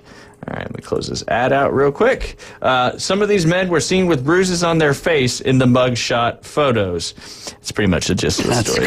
Crazy. It was like 3 youngins and 3 old guys. Like, you got the best of both worlds right there. Absolutely. Wow, man, that's good right there. The fact they got away, that's pretty crazy. Spread the Christmas cheer, people. Good gracious. What is it? They all look pretty daggum drunk in their mugshots. So. The best way to spread Christmas cheer is to sing for all those to hear. That's right. I believe that's from right. Elf. Are we going Christmas caroling? Yeah, we can. We can. Tomorrow we are, for sure. Because Jay's bringing in his guitar. It's Christmas Music Friday. You can bring in the backup, like, rap Christmas in the background, you know? Yeah, you just got to play how you some guys are both instrumentals. bobbing your head. There's no music going on. But you were in sync. We feel it. Which was great. You could feel it. Absolutely. All right, Jay, you're back on. What you got? This is the woman who snitched on the UHC, the CEO shooter. Oh, yeah. There's a whole other But anyway, thing, too. Yeah, but she may not get the $60,000 reward. It basically... She gets stitches? The McDonald's rat. But what about my money? Secretary of State. Give me my money. Yeah. Secretary of State. What money? The FBI said you had some dough for me. That a fact. How much do I owe you? The FBI said $60,000. Well, too bad the FBI ain't in charge no more. AC said 10%. Oh, a little Home Alone reference there. There you Jay. go. That's Good right. Stuff. Good stuff. Good stuff. I always remember that for some reason. It's a very memorable part of the movie. It is. And it carries on through the other ones. Did he get the free pizza though? Because I remember he threw the $10 down for the large pizza. I can't remember. I think he ended up... He paid for the pizza. He paid for the pizza. There's no free pizza. Yeah. He paid for it. That's right. $10 for a real pizza is a little different than it is nowadays. Yeah, because he was like, cheapskate. Yeah. Change your filthy ass. Yeah. That's right. Snakes. Snakes. Some guy named Snakes. Anyway, I got one for you, Jay. Man who doesn't speak Spanish wins Spanish Scrabble Championship. What? This is crazy. Renowned speller known as the Tiger Woods of Scrabble took the top spot at the Spanish World Scrabble Championships in Granada, Spain, despite not speaking Spanish. Nigel Richards, a New Zealander currently living in Malaysia, came out ahead of 145 opponents after winning 22 consecutive matches. Richards, the #1 ranked player in the World English Language Scrabble Players Association, also known as the WELSPA, has been nicknamed the Tiger Woods of Scrabble with nearly 200 tournament victories to his name. His latest title was earned despite his reportedly not even speaking the Spanish language. This is someone with very particular, incredible abilities. He's a gifted guy, second-place finisher Benjamin Oliozola told Spanish broadcaster Cadena Ser. Oliozola and Richard's strategy involves a lot of complex words and unusual choices that throw off opponents. He had a hand that was the most obvious one. This one that a computer would give to you, and he didn't use it. Oliozola said. That's a weird one. That's a tough one to say. Richards previously won the French title in 15 and 18 despite not understanding or speaking French. Liz Fagerlund, a longtime friend, said Richards spent 9 weeks memorizing nearly 400,000 French words in the Scrabble dictionary. It is most likely that he's wired differently. He doesn't even study the pages word by word, she told CNN. He can look at a page full of words and absorb them all. She said he studies the words and their spellings, but not their meanings, because you don't need to know their meanings in Scrabble, Jay, as long as you know it's a real word. Right. He won't know what they mean. He wouldn't be able to carry out a conversation in French, she told the New Zealand Herald. But yeah, apparently he does it in French and Spanish as well. The Tiger Woods of Scrabble. That's crazy. When's the last time you played Scrabble? It's been a long time. Been a while. It just needs some gas. Yep. That's basically. It kind of looks like more than that. Does it? Yeah. It sure does. Show enough. Billy Bob. in the flesh. But yeah, he is the champion of Scrabble, indeed. And so he won French. He won French in 15 and 18, and then he just won the Spanish one recently. And he's the number one ranked Scrabble player in the world. Yeah. But it's simply because he has an uncanny ability to memorize words. English, Spanish, whatever it may be. When was the last time you played Scrabble? It's been a while, too. It's been a while, too, yeah. Do board games still exist in people's homes? We have several. Do you? Yeah, Liam is a huge board game fan. What's your favorite one that you got in? That's tough. Yeah.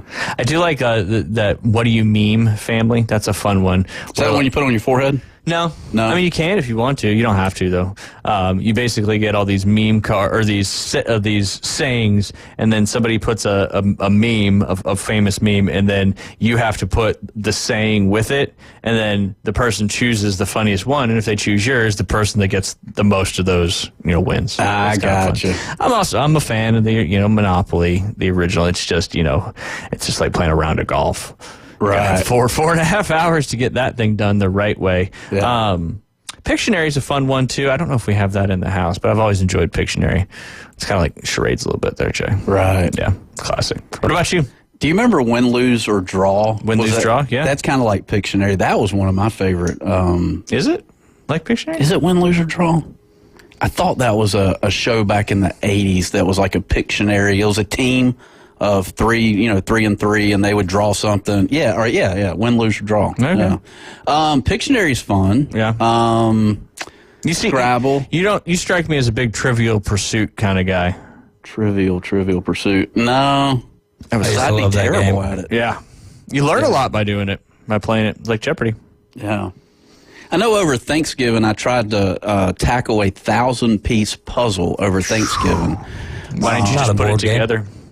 Say what? That's not a board game. It's on a board, and it is a game. True. But, Is it a game or is it a puzzle? I don't think I've ever completed a puzzle like that's not like a like 20 pieces. Yeah, it's a hobby. I mean, the first thing you got to do is get the whole. You got to get the border first, right? Yeah, get the border. You do. Or do you start with the middle, Jay? You're so smart. Yeah. No, I do. Mensa over here starting in the middle of the puzzle. Is that the biggest how far did you get?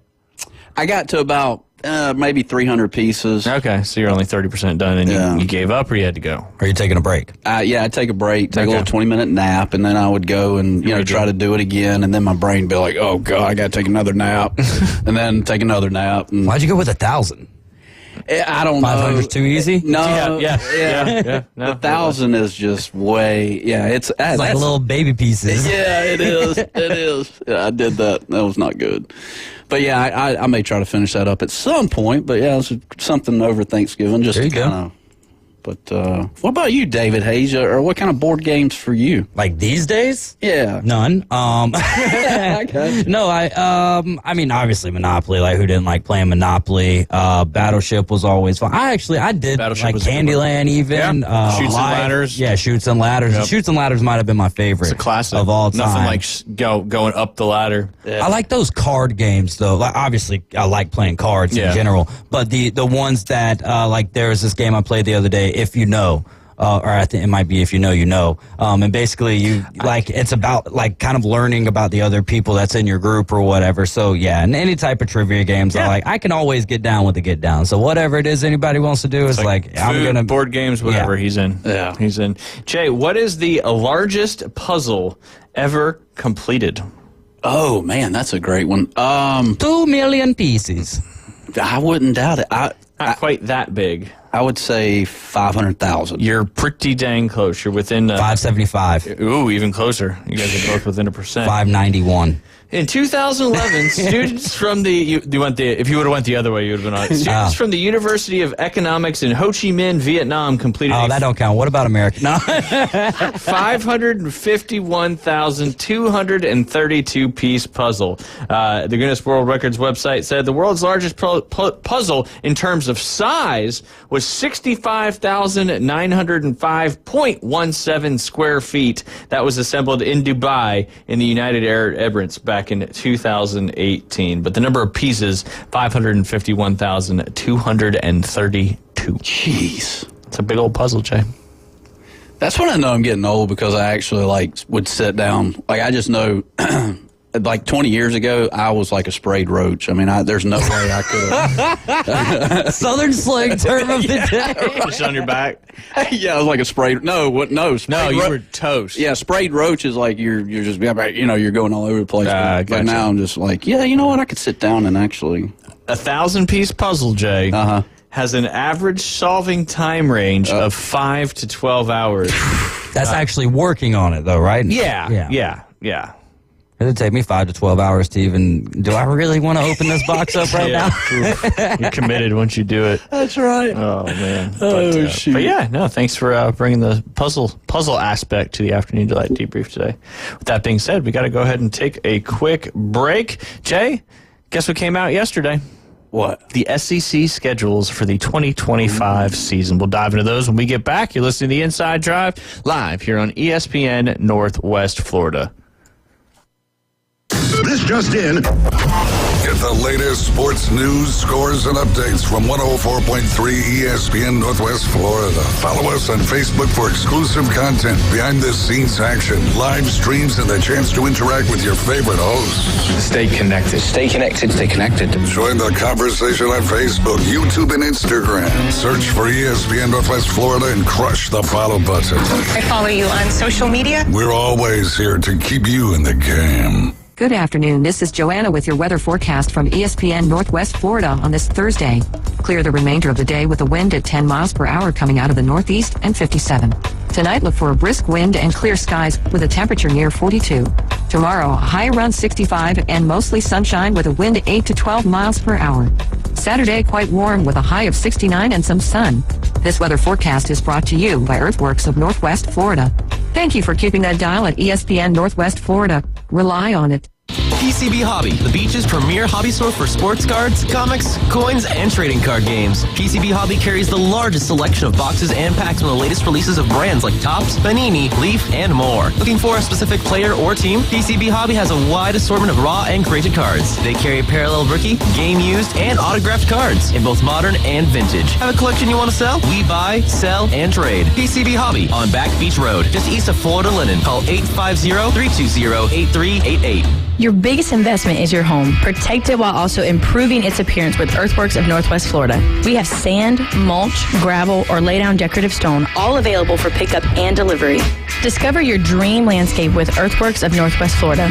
Imagine the moment you proudly pull up to your home that you've worked so hard for, enhanced by quality mulch, decorative stones, and more. Let's make it happen today. Request a quote online at earthworkspc.com or swing by the office at 2005 Industrial Drive. Love the land you live on. The only place to get sports betting coverage on the radio. Is this legal? Broadcasting from the Bill Kramer Chevrolet Buick GMC and Kramer Marine Outdoor Studios. It's the Inside Drive with Brian Mulvey on ESPN Northwest Florida.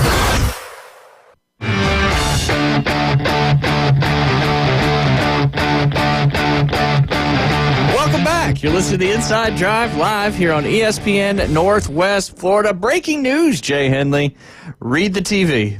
Dan Mullen, the Christmas tree's in the way. That's true, but you can see around it. Dan Mullen, head coach, UNLV. He has been hired. The former Florida Gators coach and Mississippi State Bulldogs coach and analyst has been hired as the new head coach at the University of Nevada at Las Vegas.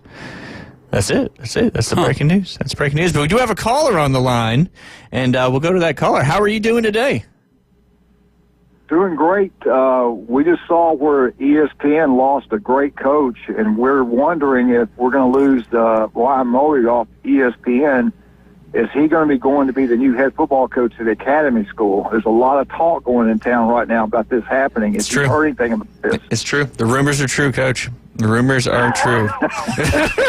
Did you hear us talking about you this morning? No, I did not. I was driving all around Panama City too. I didn't pick you guys up until about 8:15. Did you hear Dan Mullen was just hired as UNLV's head coach? Yeah, I understand now why he was cutting down the SEC. That SMU should be in there because he wants the smaller schools to have a have a path. So now I understand it. Yep, no, we were with Jeremy and I were talking about you this morning. And we're talking about a great job you did coaching. I told him about when Leighton played in your flag football team, how you really are into it. You know what you're doing. And he went in and said, yeah, I tell you what, when you play him in anything, you better become ready to compete or you can get your ears pinned back. I learned that from Jeremy. So he always says that, but he is what do they call it? Calling the pot calling the kettle black. He is as competitive as it gets as well. There's no doubt about it. But I agree with him. I said I watched Ryan. I said he gets after you, man. He wants you to put you in the ground. I said I love it. I love that attitude. No mercy, coach. So, no mercy. So what's the deal? Why would you not consider coaching there? Yeah, I don't know. I think he'd be a great coach. Hey, he is awesome, man. I'm telling you, he motivates kids. He knows what he's doing. But what I love about him is the way he treats those kids. He loves them, and he loves on them, but he works them hard. Well, that's why you coach, right? It's for the kids. Yeah, I love it, man. But we'll see. We'll see what happens. Obviously, there's a lot of things that it's just kind of in the infancy stages right now, trying to get it over the hump. But I would love to help out in some capacity. There's no doubt about it. Well, Ryan, is it going to be tackle? Yeah. Will it be tackle? That's what they're shooting for. Yeah, they're just trying to get it approved and get it over the hump. But yeah, because obviously UA is a much smaller school, so we don't have a massive student population, but do a great job in athletics with what we have. And there's a couple other parents at the school that are kind of driving this thing, and they asked me to kind of help spread the word, and we're trying to get it going, and we'll see what happens. But it would be a perfect transition, obviously, selfishly enough, for my own kid to be able to play at his own school, and start to get that introduction into that, which obviously is a lot different than flag football. So. Yeah, we were talking about this morning. I thought that'd be a great fit. So hopefully you'll look into that. But anyway, man, that's just why I'm out listening to you guys. Y'all doing a great job. Keep it up, and I'll see you soon, brother. Yeah, absolutely. Thanks for the call, anonymous caller. All right, Jay, let's talk a little bit about some of these SEC schedules that were released yesterday. A long time before the first game will certainly be played, but give me a team, and we'll go through the schedule. Let's see. Let's go with, we got to go with Auburn, right? We don't have to, no. Well, but if you want to, we can. I know. We'll jump into the Auburn Tigers, as we are an affiliate here and have a lot of the Auburn basketball games. I believe they play Ohio State this weekend coming up, but we've got the Army-Navy game, America's game, coming up this weekend as well. Auburn's going to open up on the road in Waco, Texas. What university is that, Jay? Waco. We ain't coming out. Let's see. I don't know. We ain't coming out? Is that the acronym for Waco? Yeah. Okay. Yeah. Is that a... that was something that happened back many years ago. Yeah. That was actually... you kind of took me aback a little bit there. That was kind of witty and somewhat clever. Old David, and not DJ Davy Crockett. Waco. Green and yellow. North Texas. I don't know. I have no idea. North Texas is maybe green, but they are green. Yeah. Texas A&M. I don't know how to They're green and yellow. Yeah. They're one of your favorite animals. Yeah, that's true. You have a great analogy on what to do when you fight back, depending on what the color of the bear Baylor. is. Yes. Baylor. Yeah. The Baylor Bears on the road August 30th, getting their season kicked off. Then they return back to Jordan-Hare for a 2-game homestand on September 6th. They will take on Ball State, followed by the powerhouse down there from the Mobile area, South Alabama. And then their SEC schedule gets kicked off with 2 road games at Oklahoma on September 20th and then at Texas A&M on September 27th. They've got a bye week on October 4th, and then they host the Georgia Bulldogs at Jordan-Hare on the 11th of October, followed by the Missouri Tigers, and then they hit the road again against the Arkansas Razorbacks on the 25th. And then they're at home against Kentucky, on the road against Vandy, their next open date, and then they pulled in Alabama, and they're hosting the Mercer Bears, and then playing Alabama in the Iron Bowl on the 29th. Another late Thanksgiving next year, Jay. Okay. The final week of November. Not not a bad-looking schedule for the Auburn Tigers, and Hugh Freeze is really his first recruiting class. Obviously, he's had 2 cycles now, but this is the big recruiting class that everybody is certainly looking forward to getting in. And a somewhat reasonable schedule. I mean, you've got Georgia at home, and you've got Alabama at home. It's a little different ballgame when you're playing those guys at home. And your SEC road opponents, Oklahoma, Texas A&M obviously be a tough one, Arkansas, and Vanderbilt. So not too bad of a schedule there for the Auburn Tigers. All right, Jay, give me another one. I know this fan base is looking for January 1, midnight, new year, new things, Florida State. SEC schedule. Oh! I thought we were in 1955. Let's see. A few years removed. Let's go Georgia. All right, let's go Georgia Bulldogs. All right, they're going to start with the powerhouse from the Sun Belt Conference, the Marshall Thundering Herd. That's August 30th, followed by the great Austin Peay. Then they hit the road on September 30th to travel up there to Knoxville to take on Tennessee in an early game this year against the Tennessee Volunteers. Then they have a bye week. Then they take on Alabama at home, Kentucky at home, as we already mentioned with Auburn's schedule. They hit the road on the 11th to take on the Auburn Tigers. And then they host Lane Kiffin and the Rebels back at home on the 18th. As they always do before the Florida game in Jacksonville, they have a bye week November 1st, Florida in Jacksonville, followed by a road trip to Starkville to take on Mississippi State. And then they finish their season out with 2 home games, Texas and Charlotte. And then that rivalry game on November 29th in Atlanta versus Georgia Tech. Mm-hmm. What do you think about the Bulldogs schedule next year? It's light until the end of September, I can tell you that. Marshall and Austin, PA? P. Is it P? Yeah. I thought it was PA. It can be PA if you want. That's the French version. PA. But yeah, on the road against Tennessee, home against Alabama, home against Kentucky, at Auburn, home against Ole Miss. But a pretty reasonable schedule. Kirby did call out the SEC commissioner in his post-game celebration there, where Sankey was standing right next to him. So maybe they eased it up a little bit on him. But let's go to the Florida Gators, Jay. I want to get your thoughts on their schedule. Obviously, they had one of the toughest schedules in college football this year, and I think we can all, it's fair to say that Billy Napier overachieved this year. Can he do it again next year? They open with Long Island and not the iced tea, which is a mixture of all the types of different things. But home against Long Island. Interesting. I don't know a whole lot about Long Island, but hey, they're traveling down to Gainesville. Good for Long Island getting a chance to play in the swamp. And then they host South Florida again. I think they've had 4 or 5 matchups in the last 10 years or so. They host South Florida on September 6th, and then the meat of their schedule gets going. They are at LSU on the 13th, at Miami on the 20th. They have a bye on the 27th, and then they bring the Texas Longhorns to Gainesville. And then they go on the road against Texas A&M, home against Mississippi State, open, obviously, before the Georgia game in Jacksonville, and then they go at Kentucky, at Ole Miss, home against Tennessee, and then, of course, what's the last game of the season they play, Jay? Is the Florida game? Seminoles. That's right, that ACC Florida State Seminole team. So, obviously, I think a tough schedule. I mean, you go at LSU, at Miami back-to-back, and then you host Texas, go at Texas A&M.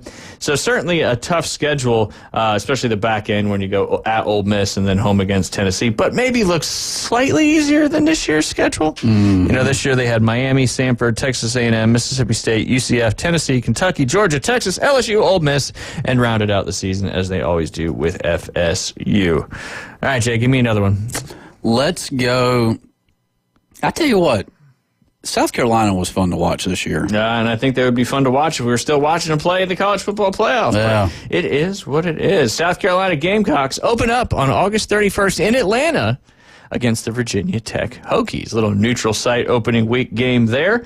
And then they play the rivalry just up the road in Orangeburg, South Carolina. They are hosting the South Carolina State hosting South Carolina State on September 6th. Then they host Vanderbilt on the road against Missouri, home against Kentucky, bye week at LSU, home against Oklahoma, home against Alabama, at Ole Miss, bye week November 15th at Texas A&M. And then the big one they need to mark on their calendar, November 22nd, home against Coastal Carolina University. How about that? We have played the Gamecocks before in Columbia, and Beth and I had the privilege of going to that game many, many years ago. So they got to play two South Carolina teams to finish the season, Coastal Carolina and the Clemson Tigers. Do you lean, since you were a South Carolina resident for some time, do you lean towards the Gamecocks or do you lean towards the Tigers when they're playing? The Gamecocks. I knew a lot more people that went to South Carolina than Clemson, so I've been to a half a dozen South Carolina games. Gotcha. Now, I have been to a Clemson-Coastal Carolina game. It was on Halloween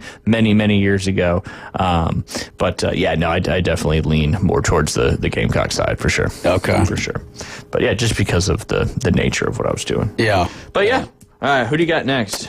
Let's go LSU. LSU, no. All right, they are on the road at Clemson, and then they go home against Louisiana Tech, home against Florida, home against Southeastern Louisiana, on the road against Ole Miss, bye week, home against South Carolina, at Vandy, home against Texas A&M, bye week, at Alabama, home against Arkansas, home against Western Kentucky, the Hilltoppers, and then they finish out their season at Oklahoma. That's not too bad of a looking schedule there. What do you think? That's not too bad. Yeah. You know what we haven't done yet? What's that? The Alabama Crimson Tide. Yeah. All right. They start with the powerhouse from the ACC on the road at Florida State University. Then they get to come back home to take on UL Monroe, and then they finish their home and home that started this season with the Wisconsin Badgers. That'll be on September 13th up there in Tuscaloosa. Then the bye week before having to travel over there between the hedges to take on Georgia. Then home against Vanderbilt, on the road against Missouri, at home against Tennessee, on the road against South Carolina, bye week on the 1st of November. Then they go 3 straight home games, LSU, Oklahoma, Jimmy Garoppolo's alma mater, Eastern Illinois. I pulled my Coach Hale in that one. And then obviously the Iron Bowl at Auburn on November 29th. So, good looking schedule there for Alabama. A couple tough road games at Georgia, at South Carolina, and then, of course, you never know what can happen at Jordan-Hare in the Iron Bowl. So, all right, Jay, give me another one. How about your 2025 national champions, Texas Longhorns? Interesting. Yeah. Let's see. You think it's going to be tough or easy? I say it's tough. Okay. Well, they do start with another team in the college football playoff right now, the Ohio State Buckeyes.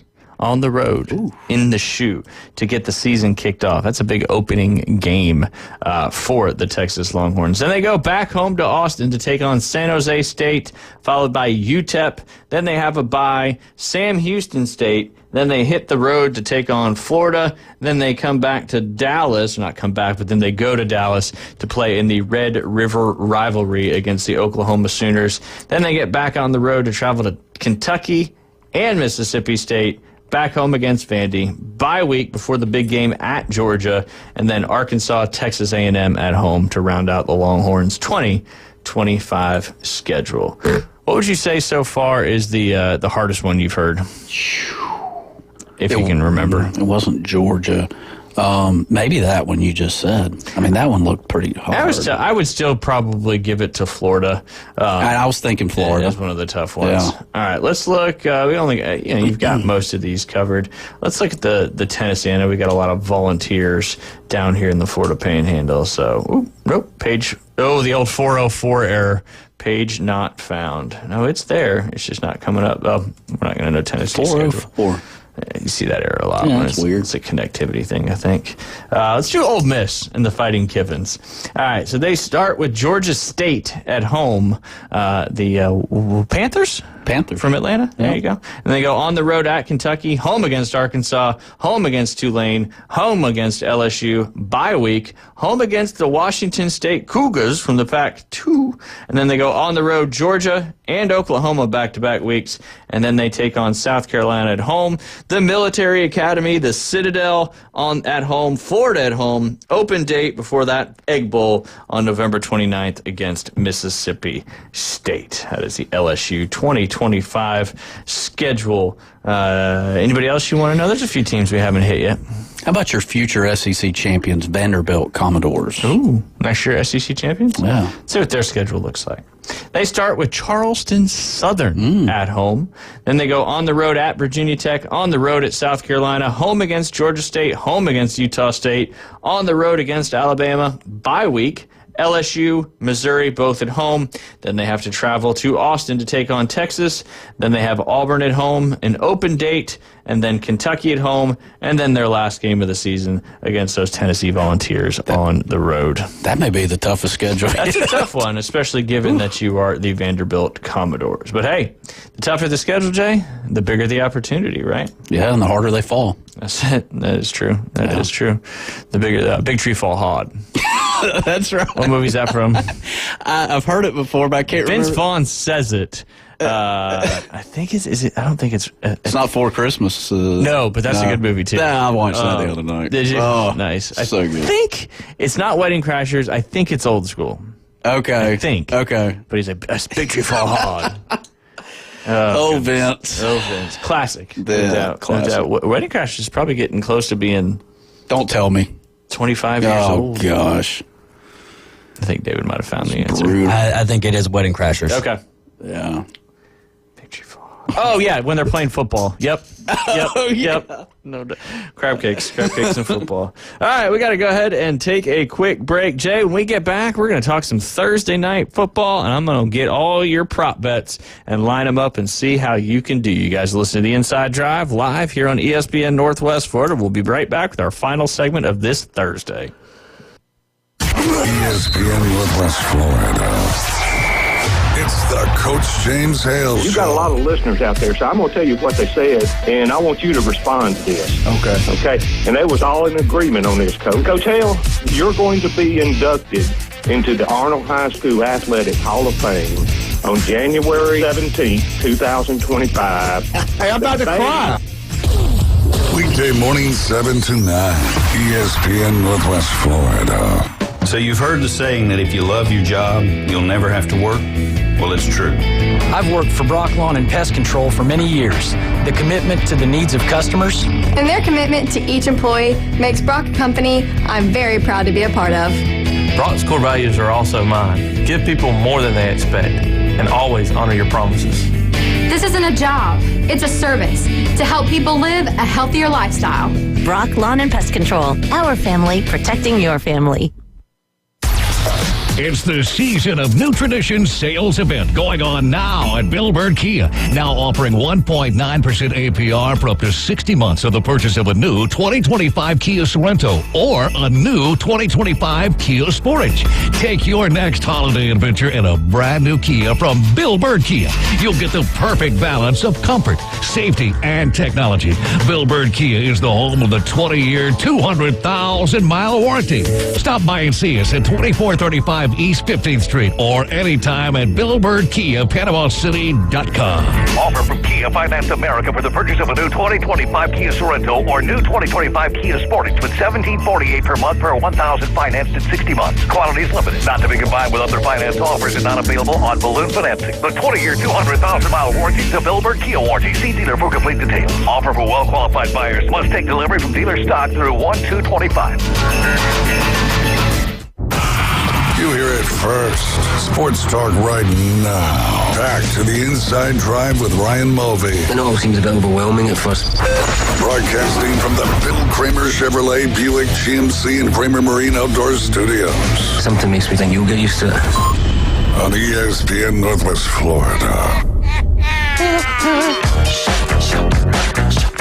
And welcome back to listen to the Inside Drive live here on ESPN Northwest Florida. Coming up tomorrow, it is Christmas Time Fun Friday. Jay Henley is going to bring in that beautiful Taylor guitar, playing all the Christmas tunes, bringing us in and out of every segment coming up.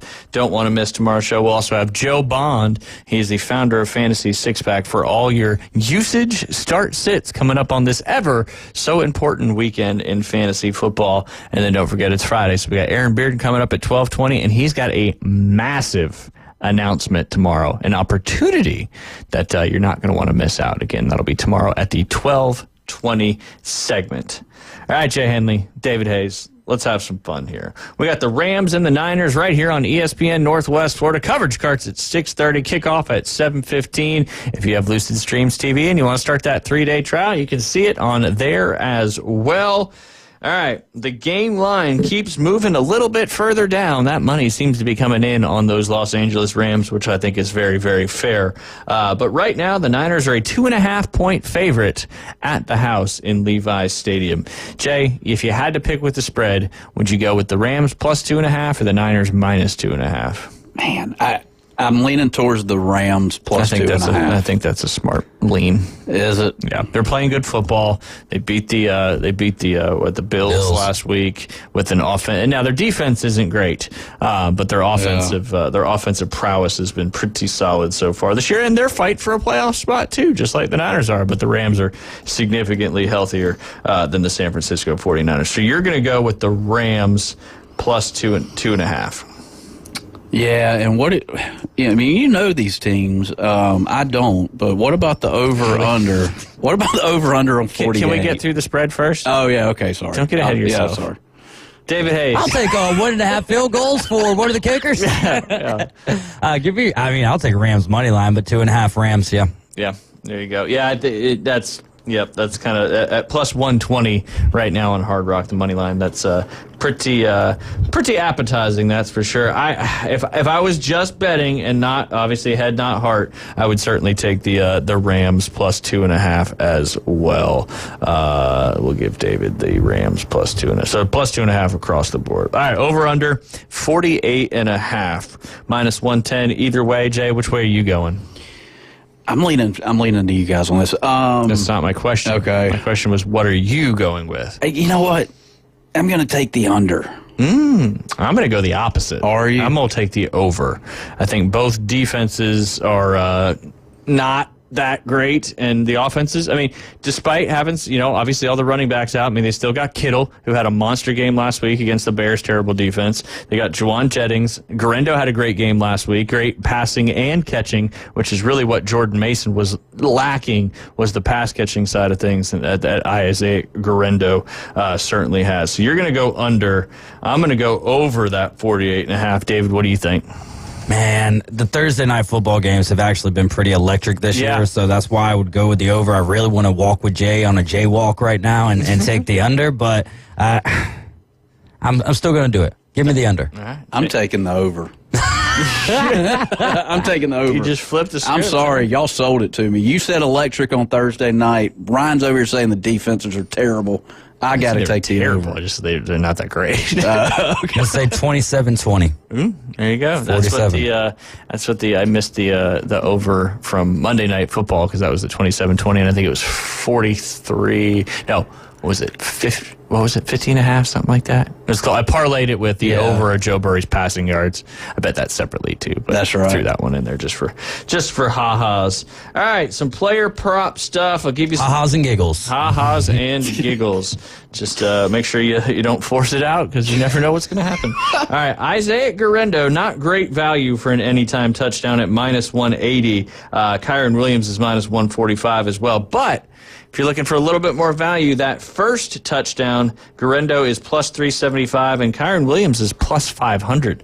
So 5-1 essentially there on Hard Rock right now for Kyren Williams. And a lot of times when the Rams win the toss or decide to get the ball, however that weighs out, that first touchdown for Kyren Williams could certainly be a decent 5-1 value on there. Some other anytime touchdown value, you've got Puka Nacua at minus 120. This is one I like, and I'm probably going to put at least a couple bucks on this specific by itself. George Kittle, anytime touchdown, plus 120. Okay. I think a little bit more than 1-to-1 value on that one seems pretty good. He's been arguably Brock Purdy's top target the last several weeks, and had a big game last week, and I expect him to have a big game if the Niners are going to compete in this one. You've also got Cooper Kupp at plus 115, Deebo Samuel plus 120, and then third and Juwan, the man from Tennessee, Juwan Jennings, plus 135. He had 2 touchdowns in the game against the Bears. So, depending on how you want to do it, certainly some value potentially in there to get it. All right, we're going to go Brock Purdy passing yards. He is at 253.5. Matt Stafford passing yards. He is at 243.5. Jay, it's minus 115 across the board. Brock Purdy, 253.5. Who you going with? Over or under? Not who. I'm going to go under. Go under. I don't like that. You don't like that? No, I mean, I like it for you. I hope if he goes under, we're probably not going to win. I got you. He's going to have more passing yards than that for us to win. So I'm going under there. So you're going under on Brock Purdy, the 250. It's kind of a low number. Is it? I'm going to go Matthew Stafford over. Going over with Matthew. Yeah. There you go. I like that. David Hayes, what do you think for Brock and Matt? Oh, under on Brock. What's Matt at? 243.5. Over. Yeah, it seems low too. So you're right there with Jay. I'm actually going to go over on both guys. I think we're going to have a shootout in this one. Okay. And I think both guys have a good passing game. That is for sure. Here's a fun one, Jay. Longest pass completion. Brock Purdy is at 37.5. Matt Stafford is at 35.5. Would you say that Brock would go over 37.5 or under 37.5? I'm going under 37.5. I like that. They really don't have any huge.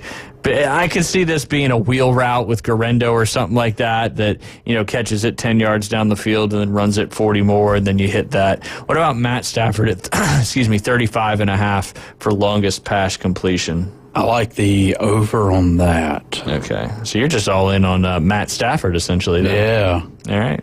Put your money where your mouth is. That's what I'm going to do. All right. Nothing. We'll recap tomorrow and see how it went. David Hayes, what do you think? You think either one of those guys gets over that single longest pass completion? What is it again? 40? Brock is at 37.5. Matt is at 35.5. Ooh, man, Puka Nacua. I'll say under on Brock. I'll say over on Matt. All right. So I'm going to change that arrow. So you're just living in the Jay Henley world. I'm right feeling now. it. Jay walking all over this studio. I'm feeling it. Oh, goodness. I'm going to go over on both, just like with the passing yards. If they're going to get to these passing yard props, they're going to have some explosive plays.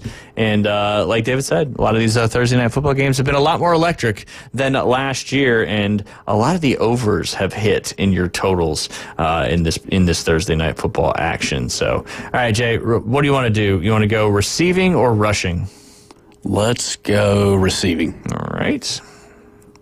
We'll start with Puka. He is at 89.5. Over under receiving yards. I'll go over. Okay. You're sticking with the theme. Works out good. David, what do you think? 89.5. Under. Under. I'm gonna go under too on that one. That's a big number. Let me get another. Can you say that one more time? Under. Under. Put you under the ground. Undertaker.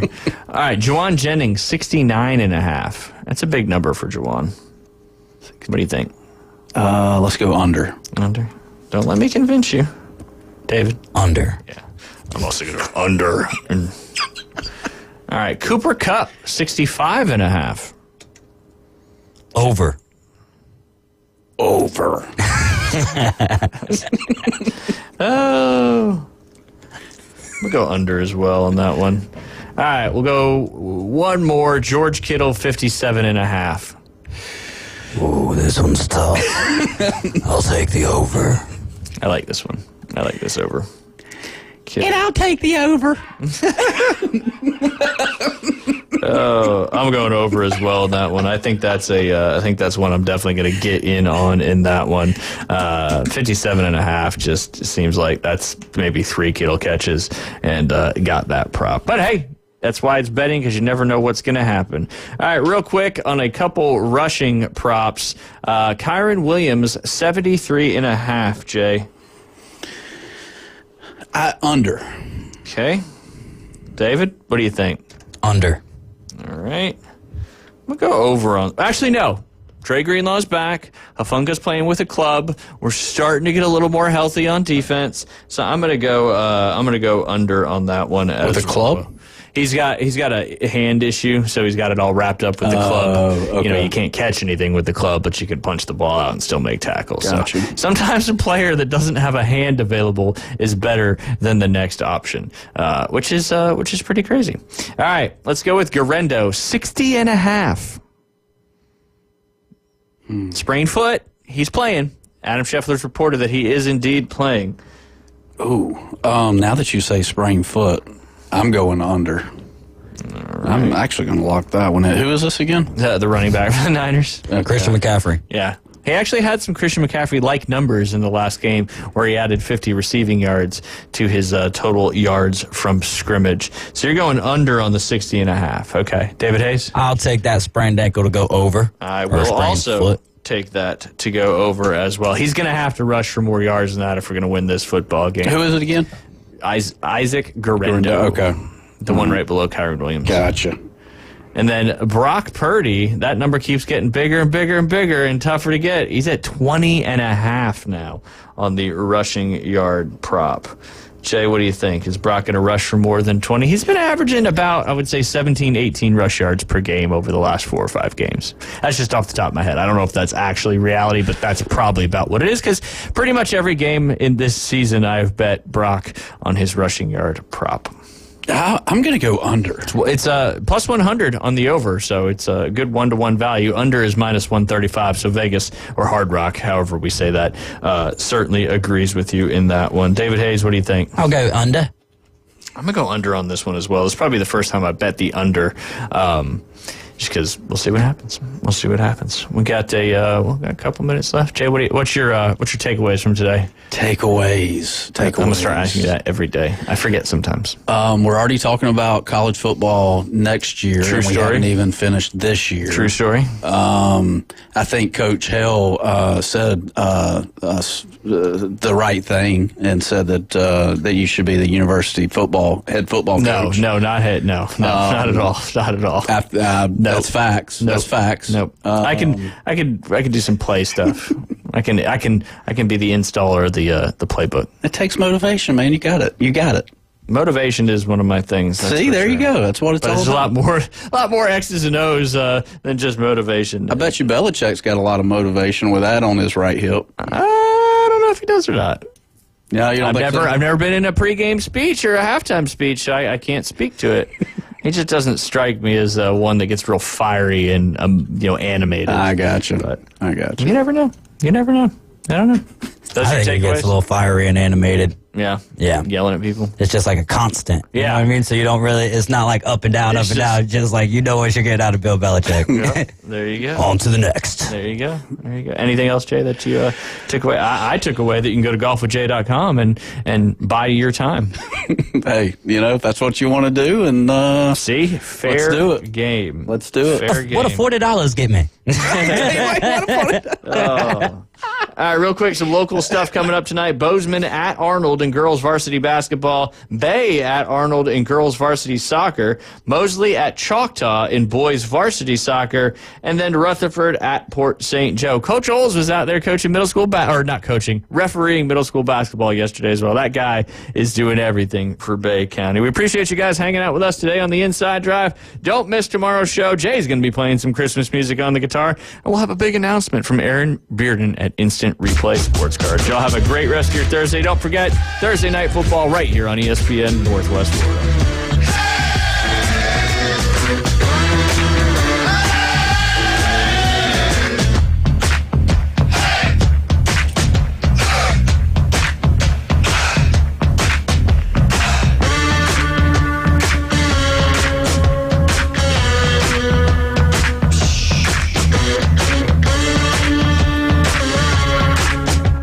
104.3 ESPN Northwest Florida is your home for the NFL. Touchdown, Denver! We bring you the biggest games every Sunday, Monday, and Thursday night.